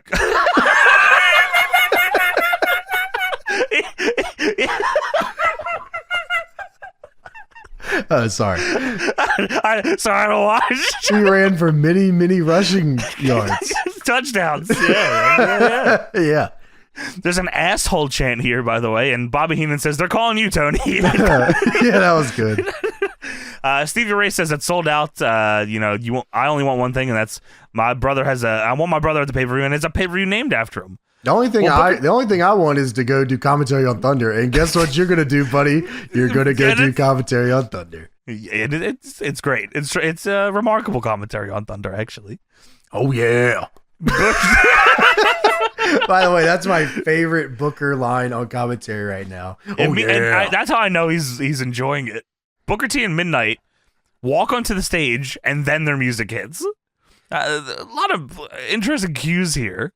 And I'm kind of surprised. I guess it makes sense on it makes sense on a surface level that okay, if we have a match at the pay-per-view, everyone should get a promo to talk about the match at the pay-per-view. Because the pay-per-view's coming up right now. Right. But at the same time, not every match needs a promo for the match. Oklahoma of the needed that, man. That heated them up crazy. That is crazy that Oklahoma Jim Ross hitting Asia China with a fucking barbecue sauce bottle that's what they needed to get the people into the angle. That's so it's so surface level thinking to it. Some matches could just be matches. I think that Stevie Ray hitting Booker and Midnight with the slapjack was enough for me to go to the pay-per-view and go, oh, Booker and Midnight want to fuck this guy up. Yeah, maybe Stevie Ray could have won a match tonight. No, he had to call him fruit booties instead.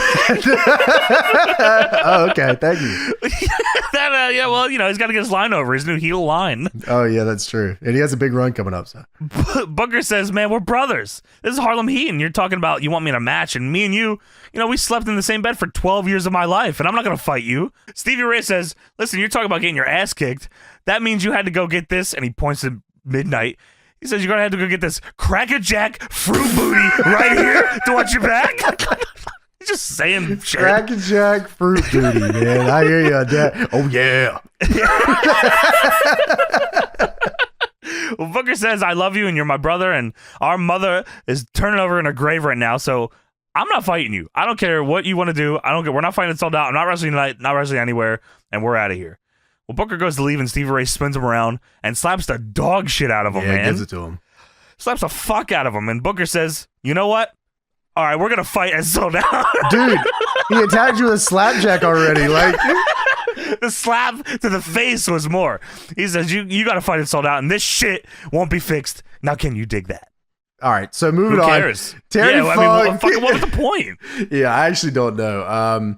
Especially because, especially undercard stuff on the show, Sure. Just do the undercard stuff, you know what I mean? But you're right, Booker had enough reason to want to fight last Thursday last Wednesday on Thunder. Off. I would have been God damn. Booker should have came out and made the challenge here, or Stevie Ray won a match and Booker comes out and makes the challenge. I would have had him come out and say, you damn buffalo fruit booties, and I would have Booker T and Midnight jump his ass.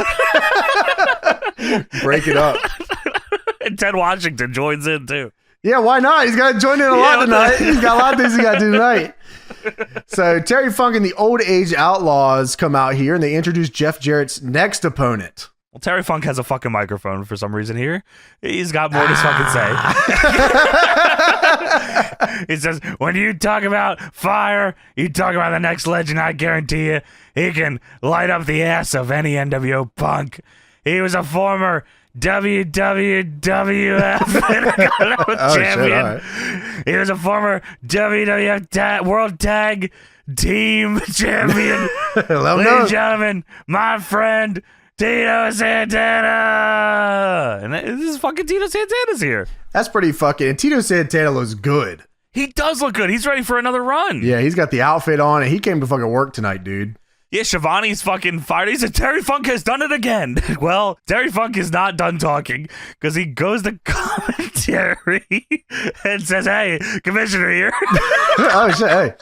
Who the fuck out, Terry Funk? Oh, yeah, it's good to see you, man. Golly. Ain't seen you twice tonight. I know. The NWO are a bunch of roid heads. Oh, no. They got a fistful of hemorrhoids between their ears. Damn it. Do you understand me?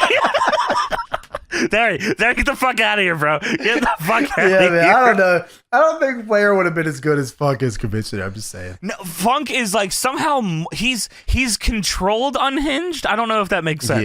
Yeah. Like Flair is professional unhinged. Yeah, right. You're right. And like Funk is it's like contained. Yeah. Yes, right. Yeah. So yeah, bunch of roidheads. Dude, legit never know what shit. Terry Funk's gonna say ever, dude. No. He's actually the Scott Steiner of his era. That's fucking real shit too. So Jarrett's on the floor fucking with the Buffalo Bills who are on the front row, and he shoves Big Ted Washington, which is not something you goddamn do in Buffalo, New York. Hey, yeah, he's on the Buffalo Bills. You guys know that? Have you seen this? Have you heard about this? Dude, this guy's here all the time. He loves WCW. Ted Washington's a big WCW guy. He's a part of like every Buffalo show going Anytime forward. they're in Buffalo, it's always Jeff Jarrett. Here's Ted Washington, Jeff Jarrett, and Vince Russo. Well, the Buffalo Bills are holding Ted Washington back, and Orndorff goes over to check on him, and Jarrett just shoves Paul Orndorff over. Dude, he just pushes his ass, and he falls over the chair. I was like, damn, like I don't know like how good Paul Orndorff is right now. Like I don't know how well off he is. I was like, damn, you just pushed him over. I was like, all right, damn. Orndorff gets a receipt later. I actually so learned that Paul Orndorff is very good and ready for his next run with Tito Santana. God, what a team! I would much rather see that than Hillbilly Jim. Okay, all right, man. That's and George The Animal Steele. God damn well, it. there's a difference right there, buddy. You're booking house shows. I'm booking WrestleMania. I'm booking Thunder. No, you're not. You're not the commissioner over there. Okay. Nitro. So Jarrett gets into the ring, and this is when I find out this is a dungeon match. That's right. A dungeon match, which is, of course, pinfall submission, or if you go to the floor, that's all he said. That's right. Don't go to the floor now. Pinfall submission, or if you go not to the over floor. the top ropes, just to the floor. Don't go out there now. Now, why was this a dungeon match? Because at the pay-per-view, it's a dungeon match. I see. Now, the dungeon match stipulation does not come into play whatsoever in this one. Why would it? It's just, yeah, like, I mean, they didn't even announce it as that. It was. No, they just say it on commentary. Yeah. Unless, I guess, to be fair, whenever they do the ring announcing, I never hear it. Yeah, they stopped. Like, it's not for us. Yeah, it's very strange. Tito Santana looks good here, like you were saying. He fucking hip toss, drop kick. He's doing. He's looking for a job. He's moving. Flying Footwork. forearm. Yeah, dude, come back. Yeah, he's looking good. I was like, damn. I mean, maybe bring Tito Santana back for a run. Fuck Hell yeah, goddamn. Well, Tito Santana sunset flips Jarrett, and then Jarrett clotheslines him in the face, takes him out. Then Big Ted Washington gets on the apron. The crowd is losing their fucking mind. Biggest pop of the night. It's a huge pop. Dude, like, even compared to when Ted Washington comes back to WCW, this is the biggest pop he ever got. This is a Goldberg pop. Yeah, this is insane. The arena is hands up standing right now. So Jarrett hits the stroke on Tito Santana. Completely unnecessary. No, that's real shit, man. Benoit pulls Jarrett off the pin as he goes to pin Tito Santana. And then Benoit pretends to be distracted by, I think, Zbyszko on the apron. Yeah, Larry Zbyszko's on the apron. That's right. Yep. Paul Orndorff gets in the ring and hits a spinning pile driver on Jeff Jarrett. It's lit, this bitch. The crowd is going nuts. Paul Orndorff is doing spinning pile drivers. Tito Santana is working fucking holds and shit. This is crazy, man. And he wins. Tito Santana wins. Yeah, man. They got the run coming up. Ted Washington, Larry Zbyszko, Tito Santana. The Old Age Outlaws are here. Dude, the spinning pile driver looked fucking great. He also looked like in shape too. You could not be the head of the power plant unless you had a haircut like that. Oh my god, that's Sarge's fucking haircut, isn't it? Yeah, you had to have that haircut. Oh my god, man. Wow. The crowd was just like that. Fucking lit though. It's a party in Buffalo. We getting crazy as bitch. Dude, Ted Washington's fired the fuck up. And that's not even like, it gets even crazier. This is fucking insane. Tank Abbott is on his way to the ring. Yeah, hell yeah, he is. You know why, right? No. Come on, man. He attacked Doug Dillinger and got fined 15 grand and also 10 grand. What? Yeah, that's right. What? Doug Dillinger, head of security at WCW. Yeah, like James said, Tank Abbott knocked out head of security Doug Dillinger, fined $15,000. But before this, he was fined $10,000 for attacking Doug Dillinger before. And Tank Abbott is here to sell his match at the pay-per-view. Holy shit. With Jerry Flynn. Holy fucking shit. Holy fucking shit.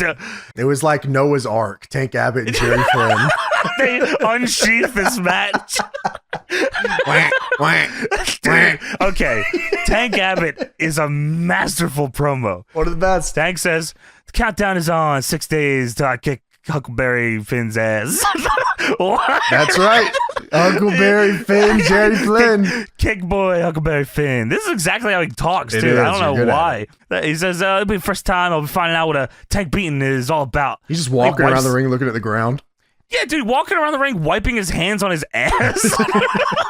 He's not a part of No Wipe November, which is fucking, you know, he probably grabbed a bunch of that barbecue sauce off that glass bottle. He's like, golly. Wiping his ass.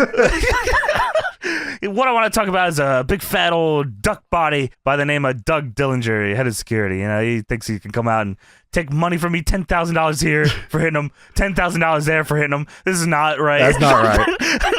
You can take all the money you want, Duck Boy. You cannot take my pride or integrity. Why is he Duck Boy? Is he shaped like a... No. Why is he Duck Boy? Why is because he walks like a duck. Oh, well, if it walks like a duck, then I guess so. Scott Steiner hates ducks. We gotta watch that eventually. That was almost this episode. That's an episode that revolves around Disco Inferno, by the way. Is that right? Holy shit. The duck is Disco Inferno's duck. That's right. The Disco Duck. Yeah, that's right.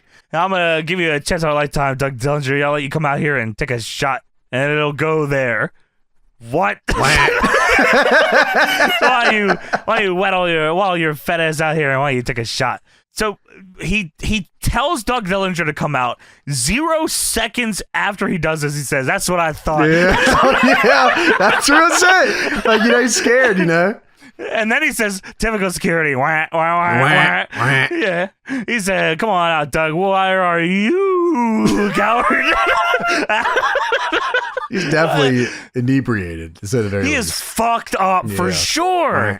So Doug Dillinger comes out, and Tank Abbott is still making duck noises. He's like, quack, quack. He's like, get that fat duck ass out here. Quack, quack, quack. I wrote, this is insane, which is crazy to say on a show that has had Oklahoma Jim Ross beat Medusa with a broom. Don't get me started on that segment. I'll go back to that one. That one is a legendary segment. Well, Tank Abbott says, oh, he's confident too. Come scare me. He's like, I've been hooked up. He legit gets in his face. He does. I've been hooked up before. I'm not afraid of the cops. I take a poke. Quack, quack, quack. Come on, Duck Boy. Right in his face. So Tank grabs Doug Dillinger by the shirt, and I swear, Doug Dillinger punches him in the fucking face. He does. He beats the shit out of him. For real. And then Tank Abbott, goes to double leg him, and fucking Doug Dillinger plays dead. He's out. He's done. Yeah, he legit just lays straight out, like head on the ground. He took a shot, and then that was it. Yep. Which I respect. Yeah. I respect. Tank Abbott then punches a security guard and then gets arrested.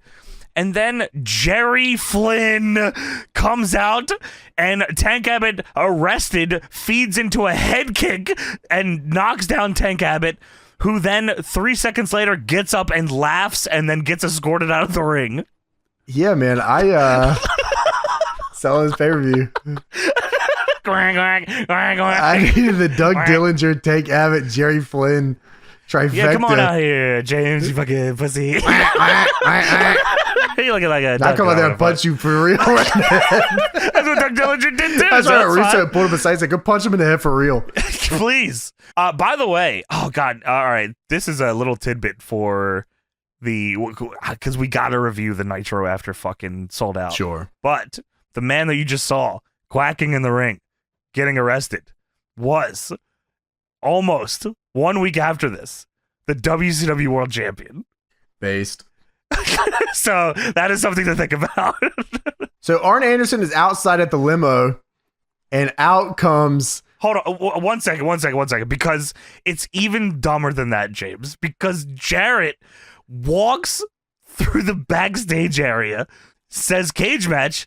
I guess they got Superfly Snuka, huh? What a bunch of crap. And then what happens? Arn Anderson opens the limo door, and it's Jimmy Superfly Snuka. What the fuck? He's got one eye. He's pink guy? Dude, the fuck? This is a man that is hiding the bodies, man. Dude, he's got so many demons and bodies. He's murdering. Dude, they are under Noah's Ark. Dude, better check under there. Someone's gotta check, man. Why the fuck did they have Jarrett do that? I don't know. I guess they got Jimmy Supervised Snuka, huh? Yeah. Oh, there's Jimmy Supervised. That's super based. I love that. What, they got Jimmy Snuka or something? Jimmy Snuka's here. That's awesome. Great, man. I like that shit. Guy about to get stabbed. Guy that got stabbed. What are you going to stab me? Yeah, that's awesome. That's like my favorite trope. And like that, they hit that on the head. Fucking absurd. So Bret is getting ready for his match tonight while Kevin Nash is stretching and Chris Benoit is either knocked out or also stretching. Dude, I wrote Nash is stretching. Chris Benoit is also stretching. Oh wait, Chris Benoit's been attacked. I'm so confused. He's one of the dudes. Referee stretching on the floor of the gorilla. I don't know. Yeah, man. Fucking Jeff Jarrett versus Jimmy Superfly Snuka unannounced cage match. That's my friend. Holy shit. Jeff Jarrett goes out here. I am from Tennessee. I am a winner. And Ted Washington says, you're a loser, you punk. Holy dude. Yeah, Jarrett says, I'm like the Titans and Frank Wycheck, and we are the chosen ones. So Snuka, get your ass down here. Then I also beat up Chris Benoit. Yeah, he does that. You can forget about the ref because I already taken him out. He was stretching and I hit him with a guitar. So Jimmy Snuka comes out here. God damn it, dude. How have we watched so many goddamn shows with this fucking guy on it? He keeps sneaking in this bitch, man. Crazy. Yeah, man. And he looks... Okay, we should talk about this for a second, too. I've seen Jimmy Snuka in my life many times. He's in the games. I do not remember Jimmy Snuka looking like this on a regular basis. Coming out with the eyes crazy. Dude, I don't know that either. I don't remember the eyes either. Maybe there's something. Maybe I didn't see a lot of Jimmy Snuka. Yeah. Maybe I saw him on like a CRT or like it was like super far away or whatever. And maybe it was like pre-murder. With the hair. Yeah, maybe. Yeah. He was a whole different guy after he killed somebody, probably. Yeah, and hid the bodies. So, speaking of that, Chris Benoit's also coming out here. Chris, he does come out, dude. Yeah, Jimmy Snuka's out here, big ass hair and robe. Holy man. Yeah, Benoit comes out not really hurt. He's no, fucking fine. He got hit by a guitar or not. Benoit comes out, he's blowing snot rockets on the floor. The guitar filled his nose with boogers. Guitar juice. All of it is nose. Benoit's trying to get into the ring, and Jarrett keeps just kicking him in the head and cutting him off until he just gives up, and Benoit just gets into the ring and starts kicking his ass. Right now on Nitro, we have Jeff Jarrett in the ring with Chris Benoit and Jimmy Snuka. It is a nightmare. And they are trapped in a steel cage. That's what everyone understands where we're at right now. So, by the way, Jarrett had the guitar in the cage earlier. Like, I saw it. They do a very cool shot of it in the cage. And then Jarrett has to go outside of the cage to get the guitar. Well, Zbyszko and Paul Orndorff are now here in the ring fucking up Jeff Jarrett. They followed him. They followed him into the ring. He went and grabbed the guitar for ringside, and he got in the ring, and they're right behind him. Yeah, it just snuck in. So the following people are in the ring. It is Jeff Jarrett, Paul Orndorff, Larry Zbyszko, Chris Benoit, and Jimmy Snuka. This is a murderer's row here. They're getting outdrawn 9-1 by Val Venus on Raw. The New Age Outlaws are just doing their entrance, and they're popping a 9-2. Holy shit, man. So Zbyszko and Orndorff are beating up Jeff Jarrett. Larry Zbyszko scoop slams Jarrett. Shivani explains why the NWO is not out here by saying Steiner is in the back celebrating his birthday, and Nash and Bret are getting ready for the match. That's right. Please, James, please explain Please explain to me what happens after this. Yeah, I got you, man. No problem. There's a scoop slam. So this was okay. So this was the reason that I wanted to watch this episode this week. So I woke up from a NyQuil slumber to looking at my TV screen. And usually when I wake up, and I message Johnny about it all the time, usually when I wake up, it's the goddamn West Texas Rednecks, and it's them doing their entrance. Every time. But no, on this wonderful night, I woke up and I saw in the ring Jimmy Snuka climbing a cage, and I said, "Oh wow, what the hell is happening here?" And on the other side of the cage, I saw Chris Benoit climbing the cage, and I think I went pretty much straight to Discord, and I told him, I said, "We gotta watch this for retro." It was like it was an emergency. It was an emergency that this had to be watched. So yeah, fucking scoop slam. Chris Benoit is climbing one side of this cage. Jimmy Snuka is climbing the other side of this cage. Jimmy Snuka, 20 feet in the air right now, throws up the fucking Snuka arms. And he fucking hits the Superfly splash from 20 feet in the air on Jeff Jarrett. Which was plenty. Yeah, and I was thinking to myself, golly, like he really connected with, like Jarrett took all that. It was awesome. It was awesome. It looked great. I was like, holy shit.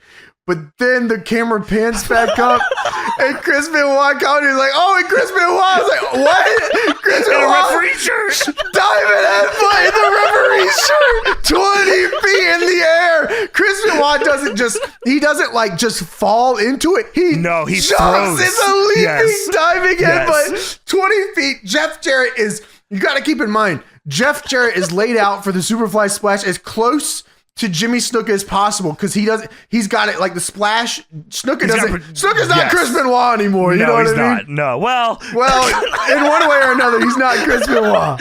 In one way, then some he is Chris Benoit. But anyways, that's for another time. Chris Benoit jumping, diving headbutt 20 feet in the fucking air, all the way across the ring, hits Jeff Jarrett perfectly, man. Yeah, it was awesome. It was fucking awesome. And then Snuka's covering. Benoit counts to 3.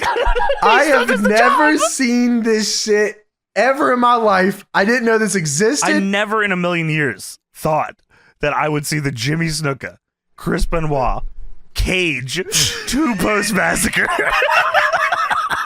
Jimmy Snuka and Chris Benoit double off the cage to Jeff Jarrett 2-post massacre in a Tennessee Titan jersey, while Larry Zbyszko and Paul Orndorff watch on. It is fucking truly unbelievable. And God, what a trooper Jeff Jarrett is for agreeing to take that shit. Dude, I mean, the splash and the diving headbutt were perfect. This was the most perfect. Everything went right here. We'll talk about what happens in a minute. I can't believe. Yeah, you're right. Like, it shouldn't have. Like, Jarrett could have shifted after the splash. You know what I mean? Like, well, it doesn't go entirely right because, again, spoilers for the future review. Jeff Jarrett gets a concussion and water in his brain, so he can't work the pay-per-view now. Because of this. That could have been from the asbestos particles in the George The Animal Steele match. I don't know if it was from this. That's also true. I will tell you this much in this regard. Everything looked great. It did. I would be very proud of this segment. Yeah, Snuka, this was awesome. Snuka won, of course. When he wins, he's on his knees and he looks up to heavens and he's Don't look up there. I'm not going there. Ain't nothing for you up there. Dude, George, I mean, look, Jeff, okay, first off, I want everybody to remember, Jeff Jarrett is the United States World Heavyweight Champion right now, right?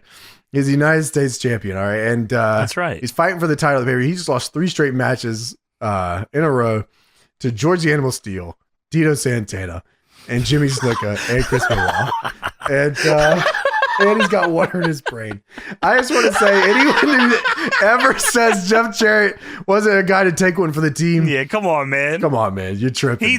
After doing all this shit, he deserved the world title. Yeah, and he fucking laid down for Hogan in that stupid shit, Bash the Beach, and all this shit. He went talk about a team fucking player. Like, yeah, come on, man. And and WWF. The shit with the sports guys, like any sports guy was totally down to kick Jeff Jarrett's ass, and he was always down to take it. He let fucking Beetlejuice hit him in the nuts like 900 times. Well, he might not have let him. I don't know. Beetlejuice was really. Like, that shit was crazy. I ain't never seen some shit like that. He speed bagged his balls. Yeah, that shit was fucking crazy. Dude, Jimmy Snuka, Chris Benoit, 2-post massacre off the top. Double combo. That really sent us on a fucking course for destruction. I can't believe that wasn't the last thing on this show. It's not, because now we need a match, a normal match, a regular match between Kevin Nash and Bret Hart. That was so stupid. That is fucking stupid. Yeah, and this is a match that I would like to see otherwise, but I did not want to see it here. No. So Bret and Nash are coming to the ring here. Yeah, the show's still going on, by the way. Steiner's still fucking in the back, by the way. Yeah, Scott Steiner he comes out. Yeah, he is blown up. He's got kisses all over him, all sweaty. One of the girls like throws a drink in his face and goes, yeah, this man is nutted out, bro. I hear you, bro. 2 or 3, it's game over. I don't know what to tell you on that one. Shit, that's God bless you. Yeah, 2 or 3 is a wrap for days. So Kevin Nash and Bret Hart is the main event, world title on the line. Sorry, man. You know, Steiner's like 36 at this point or something. You know, life is you're right. hitting him tough. But he's still holding out here. It's his birthday, man. He's got stamina coming out the wazoo, man. He just watched Superfly Jimmy Snuka. Birthday. Scott, fuck you. Yes, it is. So Kevin Nash versus Bret Hart, world title on the line. Them having a regular ass match at the end of this is not a match that's in place for this era of WCW. No. The crowd is like, wait, they're wrestling? Yeah, they don't want to see this shit. The fuck is this? They actually want a swerve. Bret is working his leg? What the fuck is going on? He's doing limb work. They're trading low blows. This is crazy. But before that, oh my. Yeah, so match happens. Backstage, Steiner is handcuffed on the lockers with his pants down. Well, he's horny. And Paul Orndorff and Larry Zbyszko are there. And fucking Terry Funk walks in with a bar of soda in his hand. Steiner!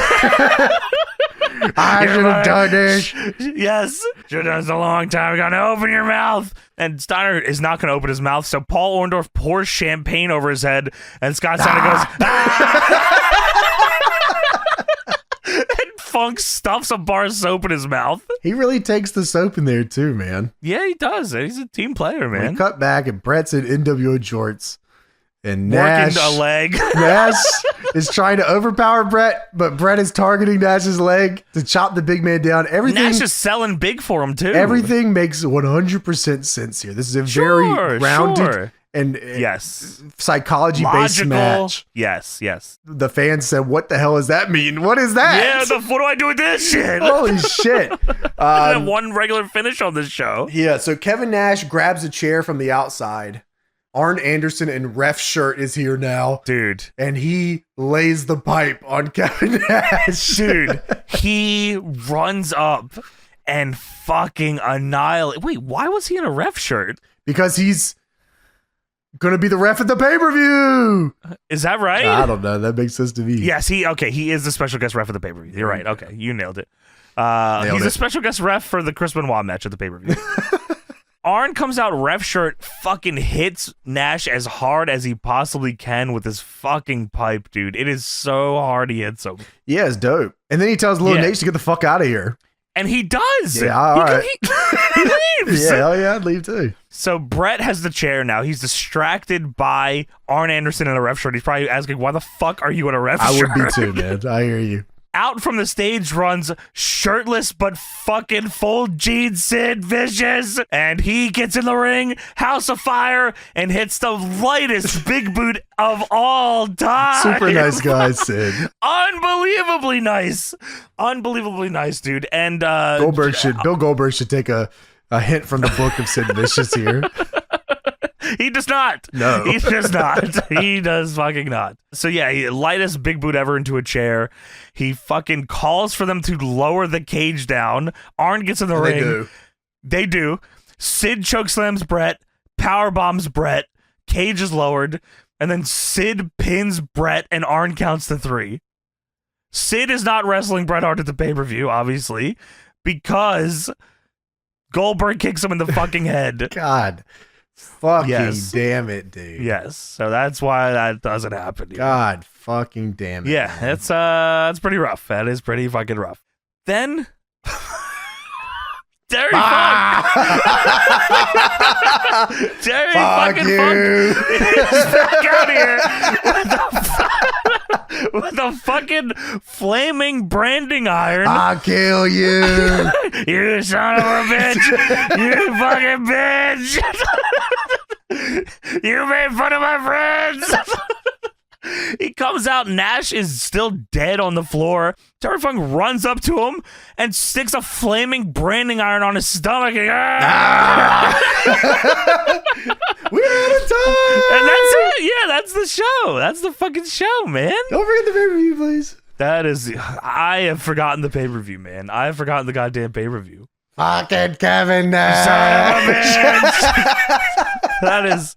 Fucking Bill Goldberg. That is... Who's the referee? I don't know. This was... they had so much shit on this fucking show. This is fucked up. This is a truly fucked up wrestling show, man. Like, it was entertaining all the way through, but, like, it is fucking nonsense. Yeah, man. Like, the Oklahoma and Asia thing's one of the craziest segments. We've watched a lot of shit doing this podcast. That's got to be the most out-of-pocket ass segment I've ever fucking seen. Asia, Oklahoma, and Medusa. Cruiserweight title. It's got to be Build to the Oklahoma is 250 pounds. He's a cruiserweight. Fuck He's you, a man. 5 foot tall, 250 pound man. Jim Ross. He's not a cruiserweight.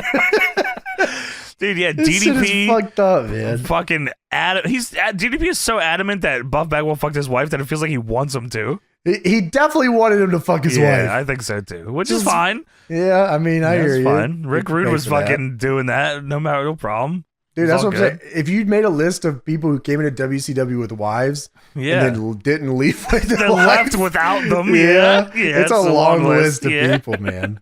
It'd probably be easier to make a list of people who did leave with their wives, and the answer is not fucking many. What was the buy rate for Sold Out 2000? Let's see here. We got Sold Out here. So it was a 2.6 buy rate, and 115,000 people bought it, which I don't think is good.